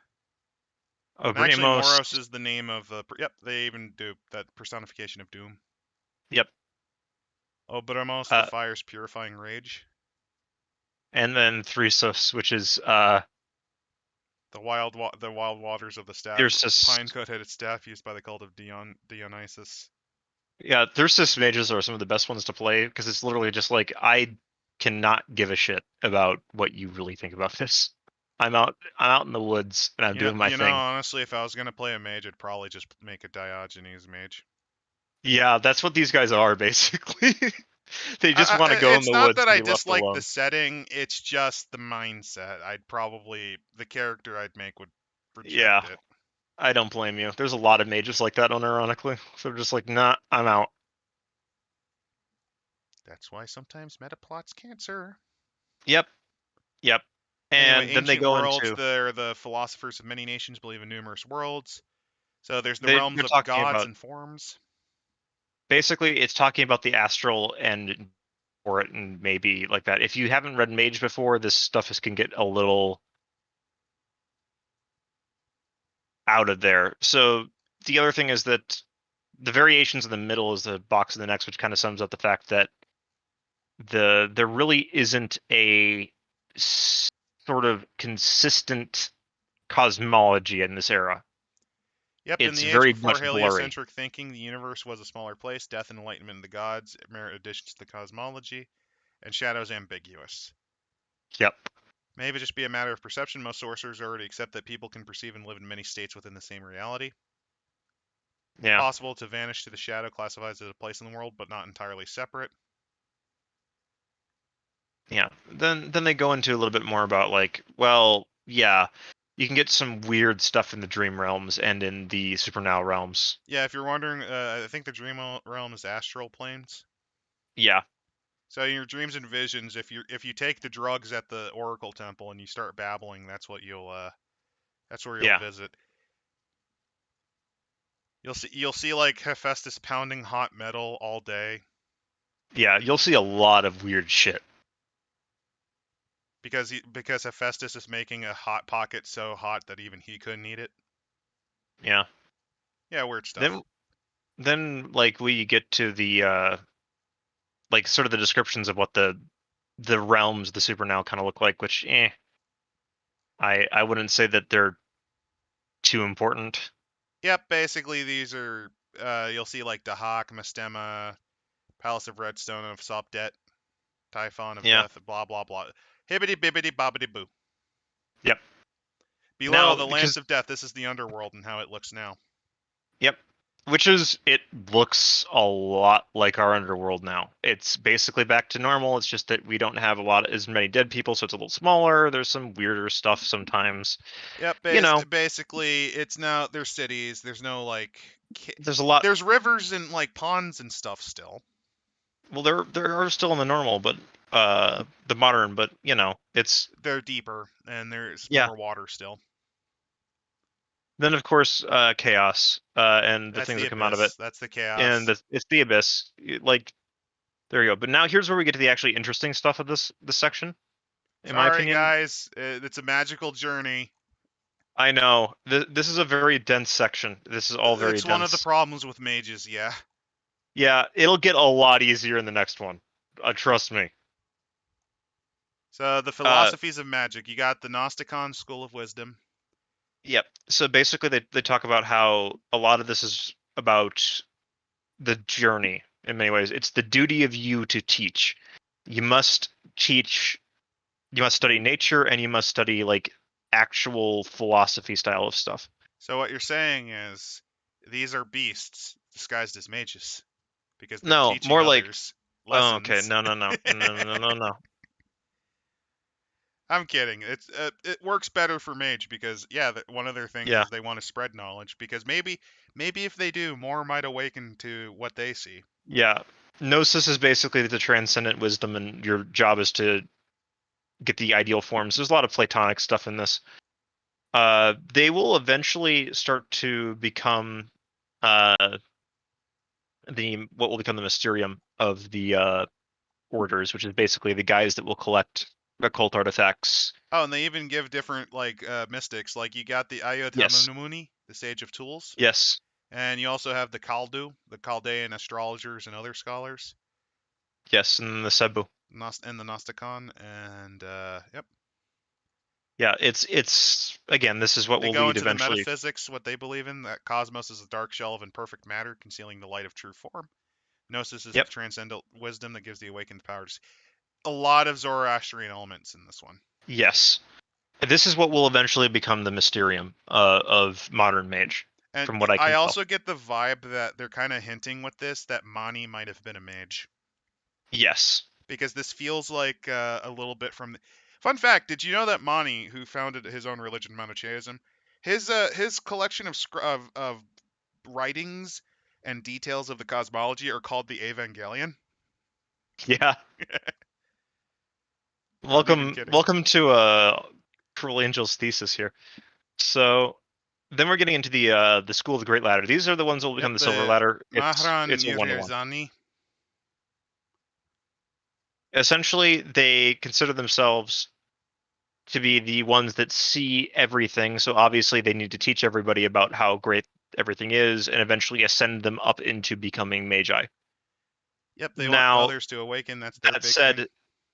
That said, they shouldn't push them to do it. They should just shepherd them away from the worst of it. Yep, if unready souls dabble with the powers that surround them, they almost always suffer death, and that's why. Well, partially, but there's definitely an elitist aspect to this. Oh yes, the chosen few. They consider themselves the chosen few who will usher humanity into a new golden age. Hashtag nuke 'em all. Hashtag Silver Ladder. They will become the biggest ones talking about Atlantis as a metaphor. Anyway, since this is also where the super Seers dense come from. as Rick Yeah. Berman's... Next one. No, I want to read the chat, dude. Oh, sorry. Because, I've been neglecting them. Oh. Not much would change about Alexander, but what would change is the way the rest of history would play out, yeah? Why is every figure from the ancient world so dramatic? Yeah. Yeah, it was the style. Okay, now we can go to, I think it's the Samashti. Yeah. They're dedicated to perfection of humanity. Anything less is a failure. That's their big thing. Awakening only opens your eyes to the nature of the great lie, and sometimes you summon the true cosmos to displace it, but it never cures your soul of it.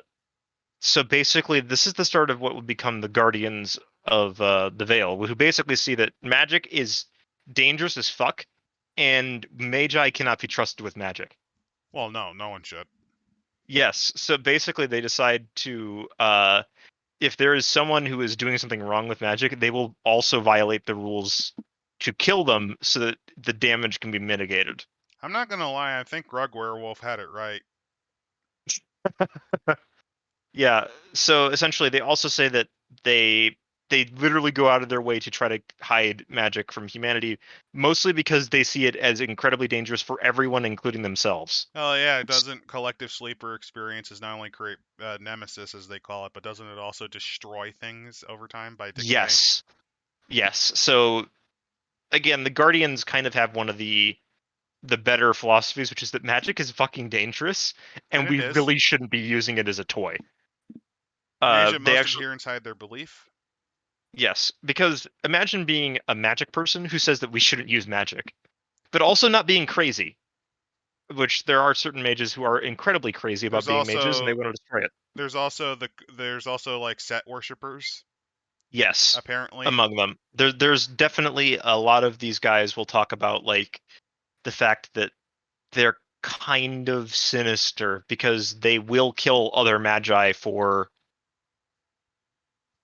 because essentially morality in the end of it doesn't matter if we can keep everybody safe. By the way, Uh, their belief is that since creation itself fucked up, the only way that it can get unfucked is with pure creation. yes. But that's So they, not but they gonna know that happen. they can't create it, so they're hoping that somehow there's going to be a messiah, basically. The Ampharos was destroyed. No one can reassemble it. Maybe someone who can will fix it. Yes, which is why this is their thing. It's also known as the Hero Magus or whatever, which basically is that there will be someone who will come to judge us for our sins eventually, and we will sin so that they can eventually come. Which again, Gnostic, weird, esoteric bullshit. And last but not least, the Thunderbolts. The Vajrasa, who basically go like, "Yep, let's go fucking like, yeah, we're absolutely powerful. Let's do something with it. We're not ruling over other people isn't what we want to do. What we want to do is perfect ourselves." So they're basically like trying to become warrior priests, I guess is the best way to put it. Basically, during Alexander's campaign, they realized mages bleed like any other man. Yeah. And eternal war is the answer because it's the truth of chaos. Yes. Oh no.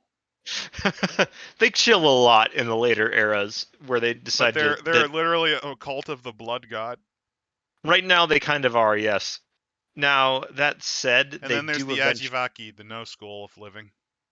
Yes, these guys are the ones that basically are like, You're all horse shit. you're all full of horseshit.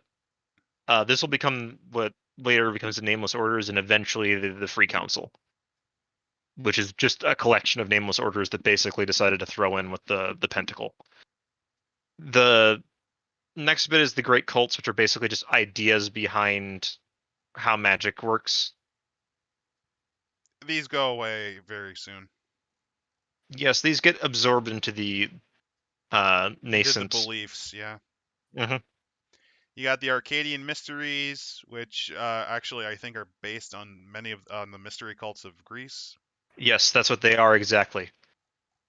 A lot of the terms that are used in Mage Society come from these guys as well, like the Hierophant, and the Sleeper, and all these other things. And it goes into their backs into their mythology.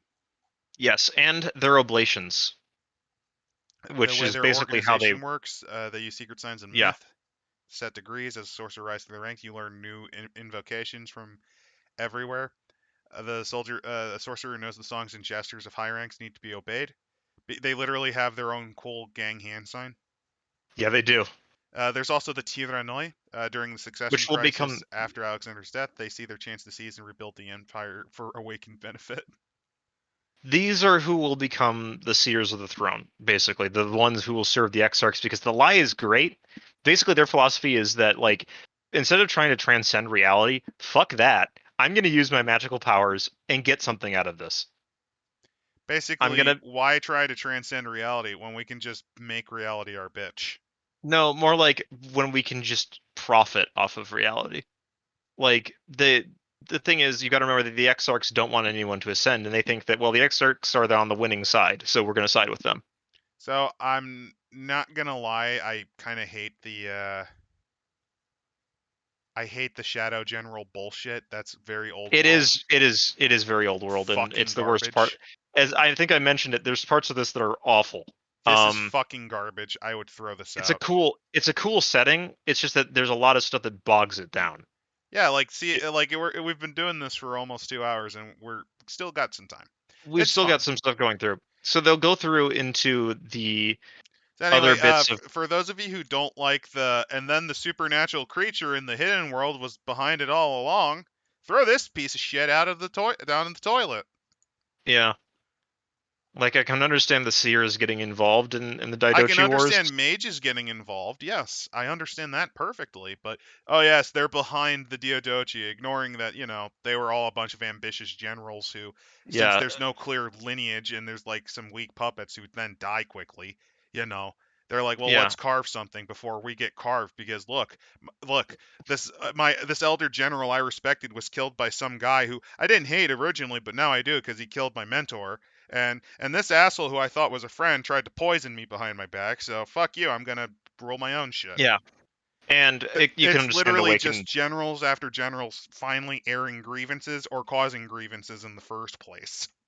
Yep. Then they go into some of the other ones where they talk about like The Carpani, these are your Zoroastrian magi. the Zoroastrians. Then they go into the well, sort of I guess the best way to But in say Conquest, Alexander butchered its high clergy, smashed yeah, great temples, and burned their texts.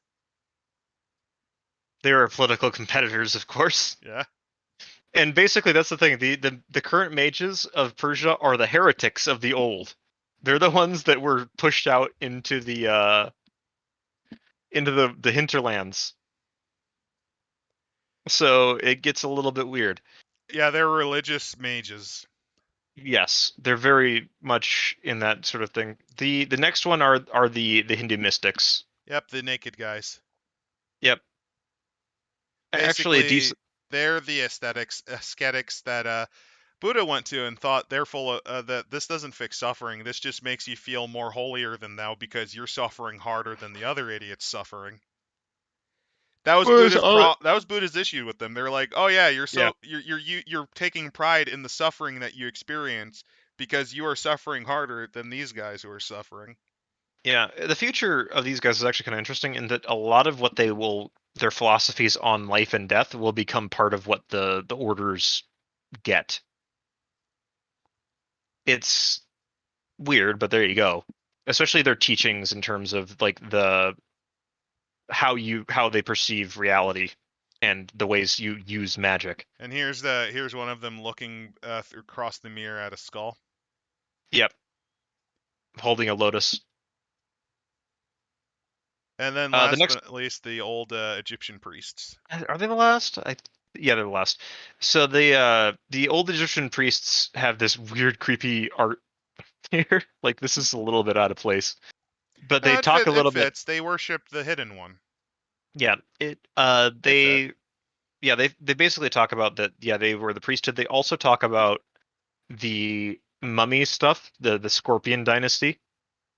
But these early magi studied before they destroyed. They learned to unite the Ba and the Ka and became gods. So Remain, but these early magi studied before they destroyed. yeah. Basically, yeah, these guys are your censors. A lot of these probably became guardians eventually. To a good degree, yes. Because they've experienced that sometimes knowing something like what they know is not good. Yeah. And they're willing to erase it like mummies. Yeah. The where Hekatu practices become foundations for later magical traditions, they really don't stick around very long, as Egypt is basically dying at this time. Yeah, they mostly get absorbed into what become the orders.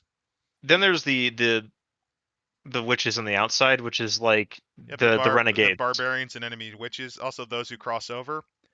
They've accumulated a lot of knowledge on supernatural beings, but since they're falling apart, yeah, we actually have to do the Sothis turns because that has the cannibal hymn setting for mummy, which is fantastic. That's the Bronze Age mummy. As basically, you would know the fall of the Scorpion Quasi Dynasty, their creations. Yeah. Some might know that. Some might know of the first vampires, those that crossed from like Babylon or whatever. Well, also the Maquette are from Egypt. Yep. The arguably what they did is they separated their Ba and their Ka. So they're like there's just like hollow Maquette is what they're called, which literally have a ghost instead of a shadow. They have no shadow, and they have a ghost that follows them around. So they're not vulnerable in sunlight any more than a normal maquette is, but they have a shadow being following them around that's fucking shit up. But yeah, these priestly people get destroyed eventually. Yeah, basically they get absorbed into everything else. So It there's also doesn't. the Balim. Babylonian Bali- sorcerers developed the science of communing with and binding these gods of anti-form. oh, Oh, the other the fucking Naki. Yeah, these are what are known as the Celesti, or basically these are the mages that think that the abyss is the thing. So they deal with the abyss, which as every other mage basically looks at them and goes, "You are a retard, and we need to kill you before you call everything down that could be bad." So basically, paradox. These guys use and worship paradox. Yep, they developed the science of communicating and binding paradox. So yeah, The but you can thank Babylon for their creation. Yeah, thanks Babylonia. Not only did you give us the wonder that is the awful workday, but here you go. The next ones are the Pharmacons, but basically this is Banishers. They want to destroy all of their magi and themselves. Let's see. Do they describe where they're from? Nope. They're not really from. It's more of a philosophy. They're a bunch of. They're like a witch cult. Yeah. Yeah. Same thing with the Pharmacon. It's a philosophy. Basically, the Celesti, the Mad, the Banished, the Banishers. So the frightening ones are the Mad of this time period. Basically, they're awakenings that went wrong. They don't know high speech. Their awakenings are very twisted, and they can't really control their magic. They're very dangerous. The Guardians basically kill on sight orders for any of them in the modern because they're just too dangerous to let live. They're Some scarcely other more deserving than the wizards they hunt. Yeah. They don't know high speech. They can't really use it ever. Yeah. They're Almost always banishers who experience twisted awakenings, and yeah, they're just crazy. they're fucked. Yeah. The Chronicles of Darkness bit of this is actually not too bad. I kind of like Greek some of these. Magi described them as Tarata, twisted offspring of titans and divine curses, and the name is spreading with the If not, empire. yeah. Every The person in the expert, world told legends of the dead rising as ghosts or even returning to their bodies as strange blends of mortal and spirit. Indian vitalis seem to arise naturally, but other forms are the result of mystic bargains with either ghosts or strange Chthonian beings native to the underworld. In Greece, the so-called ferrymen claim kinship with Charon, the dead dread boatmen of the Styx, and lay ghosts to rest when they trouble the living. I kind of like that. So yeah, in this period, if you play a Geist, you would just be like kind of like the the ferryman. Ghostbuster. Yeah. Yeah. It's very traditional Geist actually to play in this period is basically what they're summing up is that this is kind of the start of that as well. Other Overall, dead things to return through apparent magic, such as the dusty wraps corpses buried beneath Egypt's sand, or subtle conditions. arise in response to astrological conjunctions or subtle conditions, and That's obsessively seek Mummy. out relics of their long vanished empire. Closely related to those turning to life through bargain or curse are a multitude of creatures that drink the blood or breath of the living to steal their lives. They describe Empusei and Lamia. The Greek peasants bar their windows at nights against the dreaded owl-like Strix. In Babylon, lustful devas hunger for blood, while in India, the flesh-eating Pishkacha maintain their own shadowy society. Centuries in basically they're vampires. Yeah, this is the Kindred. But at this time, they're not united at all. They're No, literally like just doing their own thing. they're all doing their own thing. Rome is really again the first time the idea of we're all kindred kind of comes into play. Also standing aside from the people of the empire, the wild shape-changing wolf people of the shadow world are described in Greek sources as the children of Lycaon, a mythic figure transformed into a wolf by Zeus. The father of wolves is banished now, some say to take dominion over Arcadia. His sons are not the only figures of old legends to confront the awakened. Galatea, its image of men. There's Prometheans. Yep, there's the Prometheans, and this is when they start to get the name And Prometheans. they're guided obviously. by the Titan Prometheus and his gift of fire. Gift So of that's fire where yep. the path of humanity first actually appears is this time. Well, it's probably before, but like the To term some before it. degree, but like this is where Prometheans actually have a lot more of a chance to actually fucking pull it off.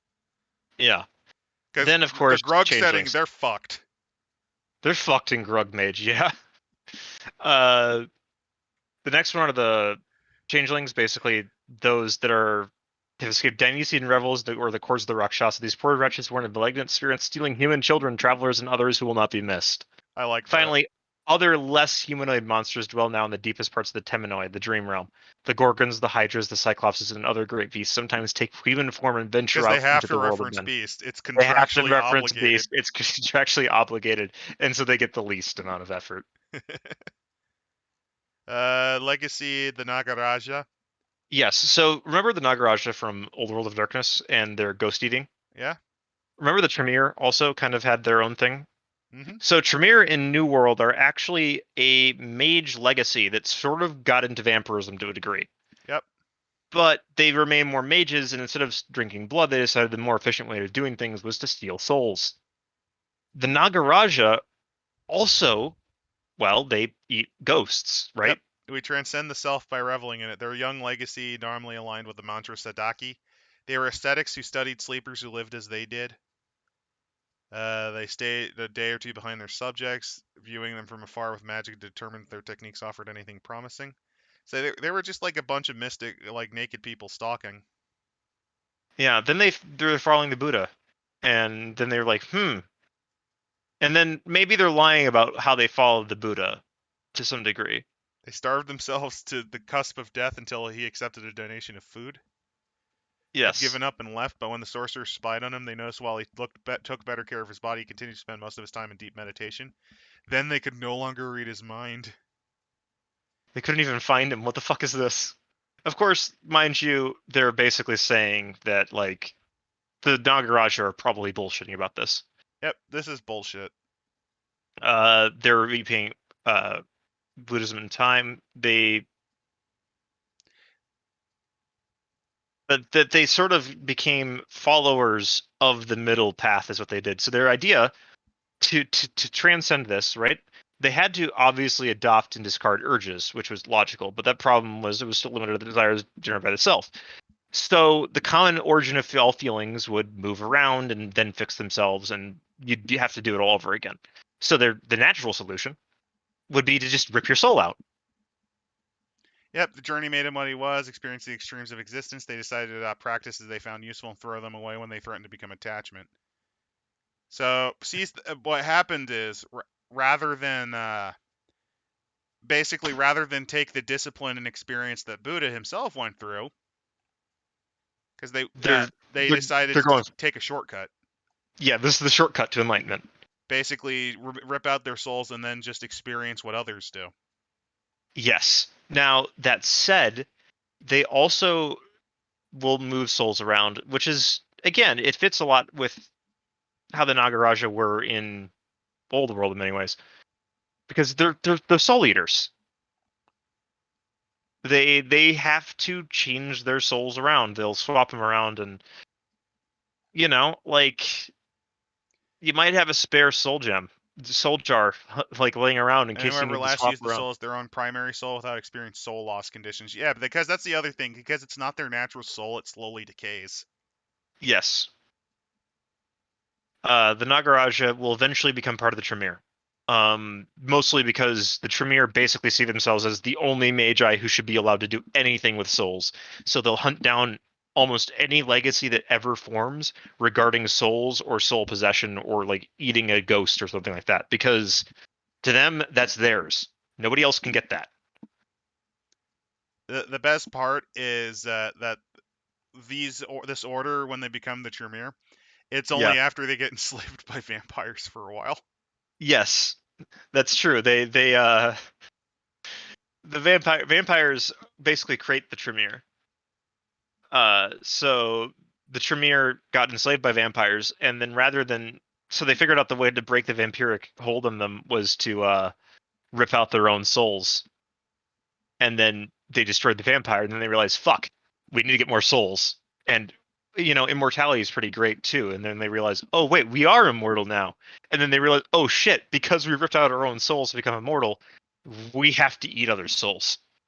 Yep, and in this case, they evolved from the Nagaraja. Well, the Nagaraja were a later part of it. The baseline Tremere found the Nagaraja and absorbed them into themselves. I'm not getting that from reading this. The Tremere then consume and destroy the Tremere claim the Nagaraja first. So the Tremere the Nagaraja came before the Tremere. The Tremere meet the Nagaraja. They absorb them into what they are over the course of 200 years. My feeling is the Then become a Tremere house. were founded by those who followed this bullshit middle path that went to Europe. It's possible. That's what I'm thinking based on what I'm reading here. Yeah. Again, sorry, Mage is just dense, and I think the writer for this was probably the worst fucking option you could have had for this. Yeah. Then I'm a little the disappointed story. with this one. I am too. It's a great setting baseline. It's just that the density of it really. Anyway, here's the attainments: Here's the assessing stuff. the wander through, expend the self. These are basically for the Nagaraja. Yeah. These are what they can do. Yeah. Eventually, some of these would be lost when they become a house of the Tremere, but the general nature of them is the same. And here's some adventures in the classical world. So finally, people, we can get into some adventure hooks. Over 30 pages in. Again, the concept's great, and it does give some very useful details about the time if you have no clue at all. It's just drier than the deserts of Egypt. It is pretty dry, especially after Grugmage Grugmage. is great. Grugmage has so much flavor to it. So anyway, Abydos, the city of the dead, or Abju. Yeah, we'll skip through these. Basically, Abydos is a Egyptian city where there's a lot of tombs. It was the original. Characters. It was the first necropolis of the Egyptians. Yeah, and it's basically like, what are you playing here? And then here's what it the allegedly factions are holds the possibly tomb doing. of Narmer, the first true pharaoh, and actually the Scorpion himself. Yeah, Narmer So was the Scorpion. you get some interesting mummy stuff. Yeah, and they kind of go through, like, oh, here's some mummy. What's happening? Sorcerers from many nations visit Egypt in search of reputed treasures. So you're digging through tombs. This is openly. This is Indiana Jones, basically. Indiana Jones, but you have to deal with frickin' mummies. Yep. Ignore the Tyrannoid because they're literally the worst thing ever made by humans. Anyway, they describe how each of these guys could possibly show up. This is actually even more clunky than the Grugmage adventure hooks, which are a lot simpler. Yeah, Grugmage is literally like, you show up, there's a big tower. Grug must get in tower. Yeah, but this is like done badly. Yeah. Because Abydos' necropolis and dealing with the fucking mummy that may have been the Scorpion himself. That's a great concept. Amazing, but the way they write this is convulsingly bad. Yeah. It's so dry and dull, and yeah. 5 words for 1 word value equivalent. Yeah, this is probably Brookshaw's writing. He likes to do that. So the Lost Cathas, the Zarathustra, later called just call him Zoroaster, you fucking pontificating pile of horse shit. Brevity is the soul of wit. What that means is don't waste my time. Anyway, Yep. That's a little hypocritical since we've wasted 2 hours and what is it, almost 20 2 hours. Minutes? It's fine, guys. Anyway, so they're talking about Zoroaster, the Gathas, which is his original writings of stuff. They talk about the Devas, so this involves vampires, I think. Anyway. No, it doesn't actually. It involves spirits. It doesn't matter. Anyway, well, actually, it does involve some. Yeah, you're in Persia. You're trying to find. You're trying to find something. The MacGuffin. You're trying to find his Avesta, I think. Yeah. Yeah, you're trying to find the original copy of the Avesta, and along the way, there's dark entities that are appearing in the homes of young couples, stealing the life of a newborn child, so there's a spirit there. Or perhaps like some type of fucking Nagaraja. Or a vampire, who knows? A group of men are attacked on the road at night. They're swallowed by the darkness. You have to find them. I don't know why a mage would want to look at a dead fucking corpse there, but you know, whatever. Well, these are bad. These are way worse prompts than the Abju. This is terrible. And then they give you, oh, here's what's happening. Fuck. They literally gave you what's. Wow. Yeah. Who's the name of this? Who's the name of this fundamental? Who wrote this? I wanna know actually now. I wanna know so I can laugh at him. This is terrible. These hooks are terrible. Also, while it was kind of interesting at the start, this is There's something about the back half that's just, it's like falling apart. It's like a sweater made of suck. This is like, It's yeah. this is Indiana Jones and the Kingdom of the Crystal Skull.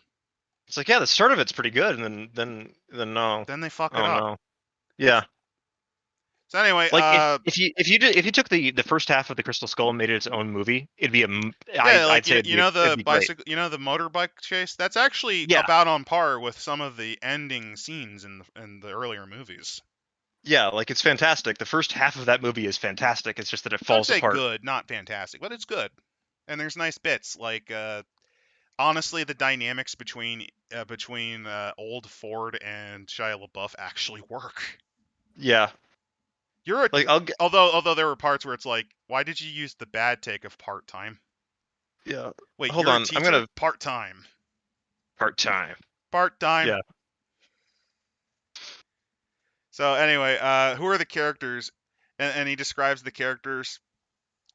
Again, Persia, and you're dealing with an example of the Druge or spirit that could be going wrong, or you're trying to find like a lost book of Zoroaster. Maybe Zoroaster wrote some new elements, like some new ideas for his cosmology. Or maybe there's like you know how they describe, I forget the name of the what they call the magi, the false magi they call them. I fucking forget the name Yeah. already. Who gives a shit? Like at Like this how point. about like a proto Mazdak, like a super heretic of them is threatening Paradox because he's absorbed some of the teachings of the fucking Babylonians, and he's like embracing it. He's embracing Druge. You got to put him down. He's going nuts. He's like creating monsters for his army or something. Yeah, like that's the thing. Like you can definitely do a lot better than this. The next one is the Naga Possible Temple. resolutions. I like how they just tell you up front. Here's how you can stop him. Terrible. Fucking terrible. Yeah. So the Naga Temple, again, potentially cool idea. The Naga Kingdom is their, I believe, Indus Valley civilization.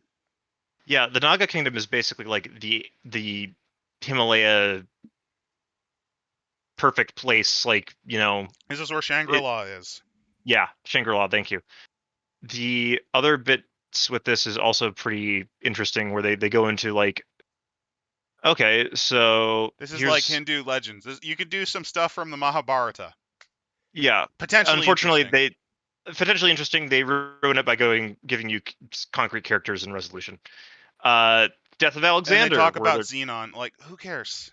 Who cares? You know the last time I heard Xenon was from the horrible Disney direct-to-TV movie Xenon, Girl of the 21st Century or something. So Death of Alexander. Yeah, Death of Alexander. They're talking about.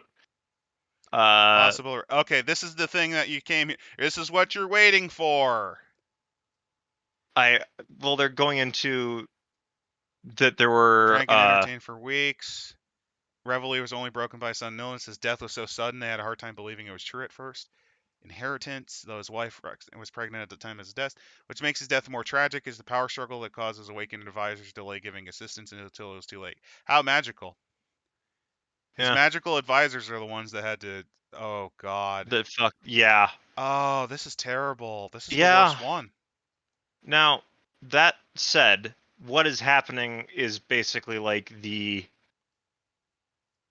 mages were behind it all. No, it's actually none of them. They're not behind any of them. I don't care. This is terrible. Yeah, it's still terrible. The next one though, Alexander. I'm having a stroke. Anyway, the next one isn't much better. Honestly. Oh God, this is even longer. And they're talking about unforeseen ill. Who could have done it? Possible revolution. Fuck that. Anyway, River Wardens. The Vitasta, also called the Hydaspes by the Greeks. So Porus's army seemed able to see and predict Alexander's every move, probably because they knew the land. That was one of Porus's strengths. Yep. 5 Yaksha, already disgruntled. The Yaksha did the bare minimum to help. This feels like reading a story that you don't know like they're just made up. These people that they describe are made up. And the douchebag piece of shit writer assumes you know. Yeah. This is not this ending section is just shit. Basically, the Yaksha, they don't explain what Yaksha are. Oh, here we go. Treat the Yaksha as 2 spirits. They don't explain what a Yaksha is. They're spirits. They should have they don't explain that. Yeah. Horrible. And they're like, well, here's how these characters could make them. Here's some resolutions. You know what was Yeah. great about Grog Mage? They just said, here's a crazy fucking tower. It's screaming. What does you do? Or Yep. hunting party man went away because he tried to chop wood. Broken body found 3 weeks later, staggering around in wilds. Drug CSI is now now in session. That's actually, oh god, and they're doing a fucking Diadochi Wars. No. They do. I know. I'm angry now. They made fucking Antipater a Myrmidon. Oh. Yeah. So Perdiccas parlays his position. They go into the history just assume, like, you already went over the history though. That's the big infuri. This is written like by like this. This feels like reading Beast, and how how This that feels like fucking this was a kept section. repeating Yeah. itself over and This over feels again. like this was written by 3 different people, Horrible. and none of them talk to each other. Horrible.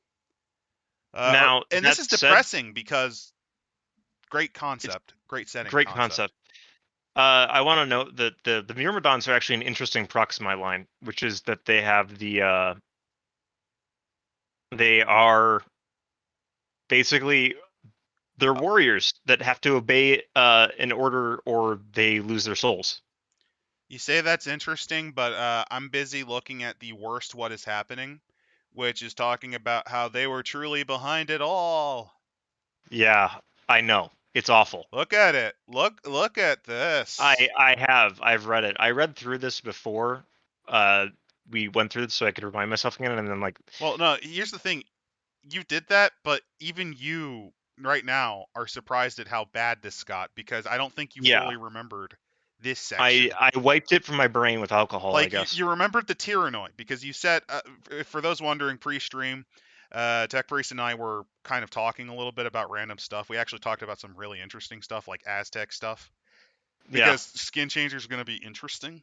I don't know. It's going to be an interesting setting.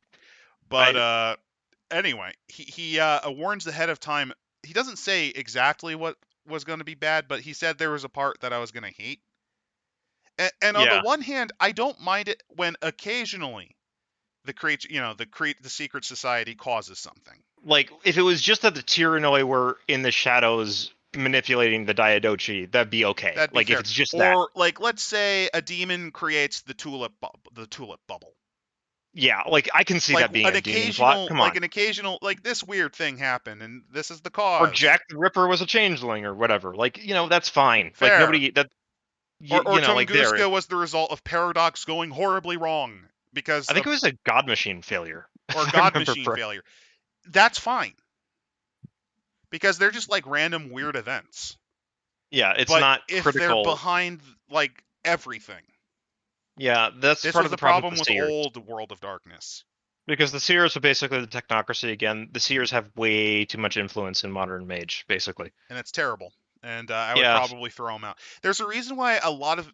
I don't think every Mage player does, but I think a lot of them do throw out a lot of the metaplot, because it's the only way you can really get that shit done. Now, that being said, there are ways to do the Seers right, which is basically that the Seers don't actually control much. They just hijack institutions in terms of they have agents inside of them. Which would be the same for basically any other conspiracy. And it fits the Seers better as parts of a pyramid scheme, basically. They're manipulators. They're not operators. Yeah, I guess their whole thing is they hijack a group. They'll get somebody into position to order that that group of soldiers to go and commit that massacre because it pleases the exarchs. They'll do that. And that's still kind of garbage, but not as. It's not as garbage, and at least it's relatively innocuous in terms of you're probably not going to run into a high level. I can't wait until 5th edition Mage decides to introduce the concept of the May Lai massacre being the result of something like that. Well, I mean, I can see a demon causing something like that, but at the same time, don't do that. Don't fucking write that shit in there. You could also do like Chronicles of Darkness. Oh yeah, the Seers created the May Lai massacre to send those Vietnamese souls to the exarchs. It was part of a grand occult ritual by the God Machine. Like basically is like the default answer if you really, really want to make something like dumb now. which is And still honestly, trash. it's still trash. But at least with the God Machine, you can kind of be like, well, the God Machine is a malfunctioning, dumb piece of shit. It's a malfunctioning dumb AI that takes control of things. Like you can blame GameStop's inexplicable explosion of stock for like 3 weeks to be a God Machine Yeah, error. it's a God Machine plot. No, it's not even a plot. It was an error. Like it was No, planning it's a a plot. different company. It's a plot to make a single person buy a plastic figurine that will be in the hands of a child in 3 years that will then result in the death of millions of people because he will be the next Hitler or whatever. Like that's the God Machine. It's ridiculous. And it has these Rube Goldberg-esque plots that can be easily interrupted. Like the God Machine. Oh God, I just came up with something cool. Medieval demon, right? Yeah. The God Machine is behind the pig that killed that one king, that resulted in Richard and John becoming kings of England. I would not be surprised if that was a God Machine plot. You could totally was- do it, and it'd be fair Yeah. because it's just so dumb. It's so dumb. Or Like the king the that God. dies. Oh, I got another one. The God Machine. He's like the guy. You know, Gavrilo Princip did shoot Ferdinand. But Yeah, the God but he was Machine intent. built the cafe stand where he got his sandwich. Where No. The God Machine planned the original assassination attempt, which a demon then thwarted. Which then, by random chance, Gavrilo Princip actually was at that sandwich shop at the right time. No. I think it's funnier if the God Machine built the sandwich shop there years in for advance. completely different purpose. It was for a different purpose, and then it repurposed it when the demon thwarted it. Ordered it, yeah. We did it, guys. We saved Europe. and then Gavrilla's eating a sandwich, and they're like, "No!" No, the slow motion, just like it's that, you know, that one picture of the fucking furry assassination of the Archduke. It's like that. You know, that would actually be a hilarious demon one shot. Oh my god! Ferdy's big day out. You thwart 12 different assassination attempts on fucking Franz you're Ferdinand. just trying to see how many you can thwart. You're rewriting time to try to save Franz Ferdinand, and none of it works. Like that's the joke. Like it's never gonna work. The many deaths of Ferdy. The many deaths of Franz Ferdinand. The interesting life and death of Franz Ferdinand or whatever. And it's just a goofy one shot. They could probably do that and it'd work. Yeah, it would work. It'd be a fun one. So sorry, we had to talk about good because Diadochi War is the worst thing they've written yet. Yeah, I do like I like the Myrmidon because the idea of having bound by loyalty or under threat of not existing anymore. Yeah. Also, they look like ants out of the corner of your eye, like giant man ants. They're also called Diogenes. I believe they're still around. Yes, they're still around. They're bound to the Seers. Which, okay, like that's pretty good. The inspiration section isn't the worst either. Okay, so let's look at the inspiration. So for nonfiction, well, they basically like they say it's well documented. The truth is that nearly 24 contemporary accounts, none of them have survived. The quotations from all of them are all that's left, thanks to quotation paraphrasing all this other stuff. We don't have a lot of stuff. Plutarch, who wrote 400 years after, and basically tries to equivalent him to Julius Caesar. I think my favorite bit, though, was when he made Gaugamela like a 1 million man fight. Yeah. That's probably my favorite. Yeah, Plutarch is notorious for embellishing. Although you do have to give Darius credit, not in that, but like in actual Gaugamela, I think we figured that the Persians were able to scrabble together like something between 50 to 100,000 men. Yeah, on short notice, it's pretty impressive. That really shows Darius, while not a great like he's an okay commander, but that shows how good he is as a bureaucrat. He needed an Agrippa. He was able to assemble armies after army whenever they got smashed. Basically, he needed an Agrippa. Because Octavian was kind of in the same boat, where he's a terrible commander on the field. Like, he's not good. He's not bad, but he's kind of bad. But he's got Darius Agrippa. was better than Octavian, but like in Europa Universalis 4 means I'd probably put him at like 2, maybe 3 military. Probably 2 though. Yeah. Like a 6 in administration. Yeah. The next bit that's actually pretty good. One of the best mounted works is Reverend Lane Fox, which Yep. basically tries to go through all Tries of to square the the circle and apply reality to it. and then the The history of Heritage of magic Persia. and the occult.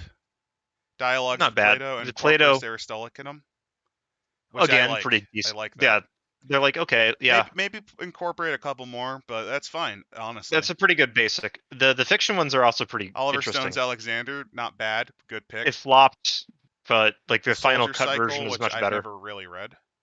It's set essentially before Alexander, but it's saying like it's about somebody who's seeing the gods and weird shit like that. And then after that, let's leave on a picture of something that looks really fucking cool. Ah, yes, this is This is Romance of Three Kingdoms that you're Yes, seeing here. 3 Kingdoms of Darkness. The Empire, long divided, must unite. Long united, must divide. Thus it has ever been. Thus it ever will be. Yep, and there's a story about that, but we'll not read that. Anyway, this one started strong. Actually, This one started strong. Yeah. let me get back to our little group meeting. Yeah, There we go. Greg's been missing for a while. He kind of had to duck out, He and had I to don't duck blame out, him. but it's pretty bad, and I don't blame chat being a little anemic tonight because This is kind of I'm short actually notice. very disappointed, and this was short notice. This was short notice, and I don't blame you. And We were really excited for this, and then we've been let down. actually, it's kind of like the real Alexander. It really is. It is. It starts out really good at the start, and then it kind of falls apart at the end. Well, it kind of already fell apart a little bit probably in the beginning because it consistently felt a lot drier than Mage. Grug Mage has the advantage though of just having a very novel concept. It's off the wall, and you do really need to look into the culture to understand what you're dealing with. And even if you don't, it's still fun because you can just run with Grug memes. Yeah, and on top of that, worst comes to worst, if you really don't like playing Mage at all, you could just return to Monkey, Werewolf, everything that you built up. Which is fun too in its own like weird way. Like return to Monkey the society people, so that even if Papa Wolf dies, screw it, the soul thing's fixed. This whole thing is gone. But this one, yeah. There's a lot of problems I have with it. The first of which is the right. Every 5 words you could probably replace with like 2 or 3. It's a little bit wordy. They were getting paid by the word, and you can tell. There's elements of that. There's elements of them just assuming you know Avestan or Hindi or whatever fucking Indian word they used. I'm sorry. They also assume that you've got language. They also assume that you've got the original Mage book completely memorized. Which you won't. Like, completely memorized. You won't. Grug Mage at least was like, yeah, like, we're throwing out a bunch of the stuff that's in there. So it's a lot friendlier down to the basics. basics. Try to play Mage. Yeah, we're down to the basics here. This one, they go into everything, which I feel is kind of pointless since you're supposed to have the Mage book anyway. Yeah. And on top of that, they inserted Indian terms for a lot of things without really explaining them. Yeah, I mean, to some degree that's fine, but if you're not going to give a Greek equivalent, or like Greek equivalent, that would be helpful. I mean, they did for a lot of them, but there's some where they don't, and it really does make you just go like, what the fuck? And on top of that, they go a little too hard into the philosophy, I think, in them. Which, I mean, it makes sense for what you need since it's the Greek period, but your average player doesn't have the mind or the patience probably to want to read all that. Now, I think it's a great idea for also drawing. If you're a big Mage fan, that section on the paths that will the cults and stuff that will eventually become the modern orders is very interesting. Well, they don't become the modern orders. It's the way of thinking, the belief system that they would have. Like, for example, in this, I was looking as we looked through. The cults would be where you're from. Like, you could be one of the not the cults. The one of the what the fuck was the term? Yeah, what was the term that they used? The God. You don't even remember. Yeah. I think it's That's the thing about Yamcha it. or something. I don't fucking know. No, Yamcha is a different thing. Yamcha is the guy that gets fucking bodied in Dragon Ball Z to the point where I it's a have to meme. scroll back because that's how memorable this word is. Darshana. That's it, Darshana. Which The why not philosophies. just call it Dharma? Or yeah, why not? Yeah, Dharma why not just call means it way. Dharma? It's the same fucking thing. Like, god damn it. So, for example, you could do like a magi guy was- whose Dharma is towards like the Styx stuff, where you Yeah. focus on the dead, or you can have a Mysticos whose whole thing is pooping in the woods. Well, that's the paths. That's the general base splat stuff. Like, this is how you awakened. The philosophy is like the stuff that would lead to the orders, which Like is you could have a magi who wants to be one of the stepladder people. Yes. Or you could have him go blood for the blood god, or you could have him go I'm better than you, or you could have him try to teach. Yeah. Same with Naked Sage Man. Actually, Naked Sage Indian Guru Warrior Blood for the Blood God's a pretty horrible one. I like that. Yeah, like you can do some fun things with this. And then you got the path. That's another issue I would argue because you have 3 things you have to keep in mind now. Yeah, because What cult generally you're a it's part just of, two. what path you follow, and what's your darshana or dharma. Yeah. That's kind of garbage. Actually, that's really garbage now that I'm thinking about it. It's not even like an easy thing to do. Where if you They have really to be, if should you're have one of just these had others, the cults. They should not have had the darshanas, in my opinion. Yeah, I think they had to kind of include them because of what they implied, kind of where this is going. Yeah, but no. It Yeah, just adds a new level. it wasn't of a good decision. I'd say this is playable. You could definitely play this. I don't know if you'd be able to enjoy it though. I'm just gonna say it tilted over into bad the moment I saw the Alexander's death and Diadochi war of things. The adventure hooks they did were horrible and some of the worst I've ever seen, and that actually knocks it out of playable for me because while it is definitely playable, it's just the fact that they spoil literally every plot hook that they potentially have. When here's the thing, if you do that, it's supposed to be in like the DM's guide or something. Yeah, let's look at the for a quick comparison. I know we're running long, but we really feel like we have to talk about this. This is disappointing. While there are possible resolutions given in the stuff for the mage game here, like they're talking about, like the breaking of the tower is certainly possible. Like you can do certain things, but like here's what could happen if you do mistakes. You know, like they don't go into like extreme detail on it. Like for example, the Tower of Babel does talk about a few basic things. Like what might be in the tower, because it could be anything. Yeah, the Builder of Tongues gestates. You know, there's a cult out the outside. Those who remember. You know, like all these different things, and then they talk about like, well, you could break in, and then there's this horrible, terrible thing inside the tower, or you could leave it alone, and things start to get weird. You know, or whatever else. Like they give you prompts. They give you actual hooks, basically. Yeah, because they don't specify what's in there. They just said you can go inside to see the horrors within. Well, they sort of specify what's in there. They say it's an endigum. It's a spirit that doesn't have an equivalent in the physical world. They're really weird. I don't know. I think it's since it's a little vaguer and they just kind of give you. They don't. I think part of it is that they don't spell it out for you how it can end. Yeah. Or how it should meanwhile, most of these hooks fucking spell it out. Yeah, I think that would be the difference here because because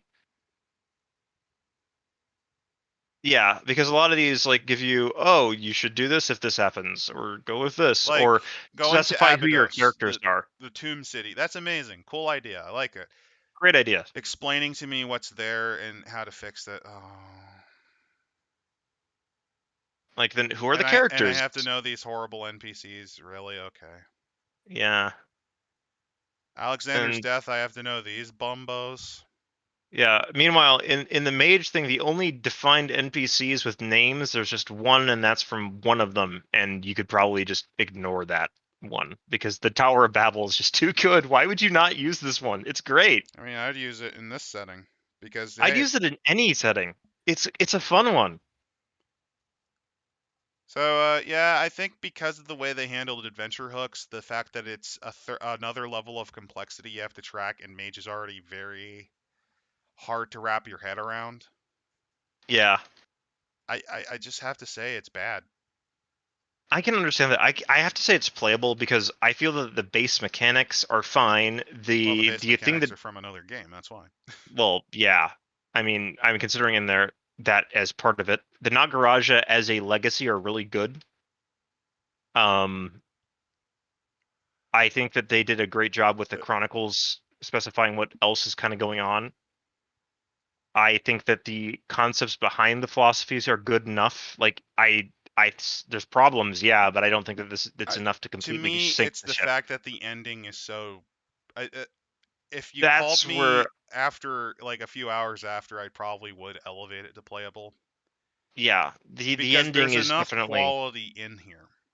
yeah, And if you throw out all the garbage you hate, it becomes fun again. But yeah, yeah, it's playable. It's just I think it's just I had higher expectations than I thought it'd yeah. be. I mean, I admittedly did too because I read this once before and I was like, yeah, this is really good, and I'm like, yeah, it's really cool, and the concept that they sell you on in the opening is really good. I mean, Um, I thought here's what I thought it was gonna be. I was confused. I didn't think it was at the death of Alexander. I thought it would have been like, focused on the Diadochi, yeah, that's what I thought right? it would have been. Yeah, same. That's what I remembered it as because they do go into the Diadochi and the world around them, but they don't focus on it as much as I remembered. They And don't focus on it at all because it's Alexander gurgling on his deathbed, yeah, which is shit. That's fucking shit. I mean, I guess as a starting point for your chronicle, that's not terrible, but like, As a starting point, yeah, he dies in the first session. That should be the thing. yeah, like or he's already died, and here's what you're doing next. So, Like, which there's is two ways you why, could have done it: right after Alexander dies, or the night Perdica dies, and everything falls apart and explodes. yeah, I think part of this too is that they had a lot of ideas, and they didn't quite know how to communicate them all to the player or to the reader. I mean, from my point of view, being able to play a Zoroastrian priest. Also, that's another thing. Yeah, they just made you all a bunch of weirdo hobos that Alexander elevated. Well, that kind of moved into the power vacuum after. Yeah, I know. It's just Which it's historical. It's the truth. true. I don't know. There's just something about it that rubs me the wrong way. Yeah. Again, this has some really neat stuff in it. This has again, I say it's playable, but Metaplot wise, it's interesting because you're seeing the beginnings of the Order. Plot yeah, wise, it's amazing because it's an ancient age setting and you're having to deal with basically a collapsing empire as a magic man. That's pretty interesting to see, but just on the other hand, the execution just really could have used more tuning. and the adventure hooks they give to you as examples are just really terrible. I wonder if this got over edited. Possibly.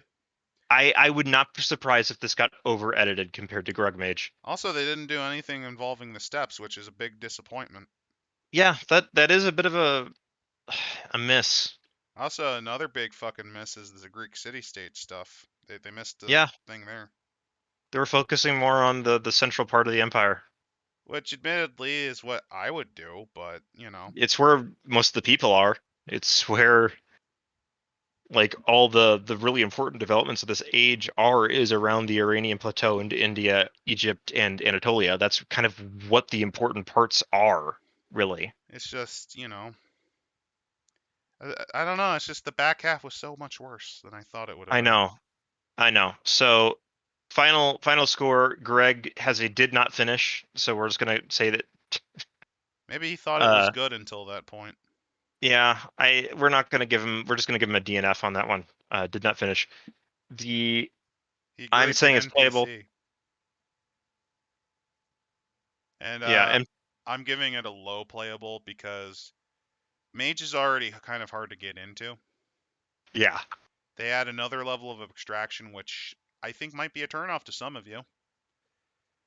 And also, there's just the fucking back half is so bad, and they introduce like old World of Darkness tier bullshit.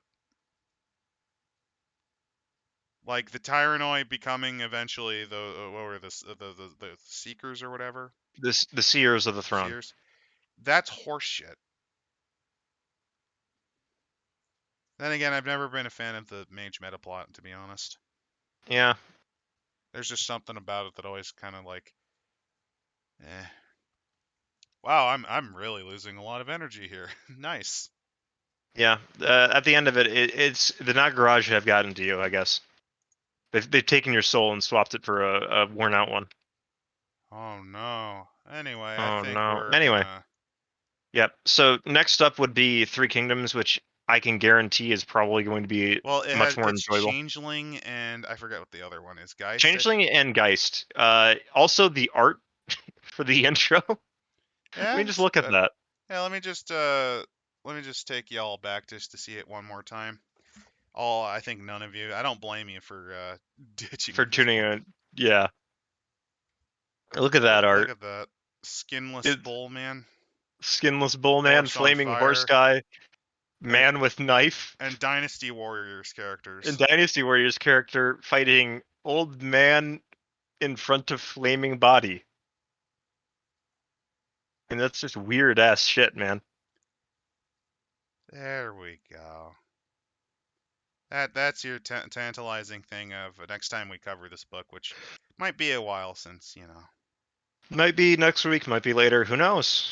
Anyway, I'm gonna end it now since it's almost 3 hours. Holy shit.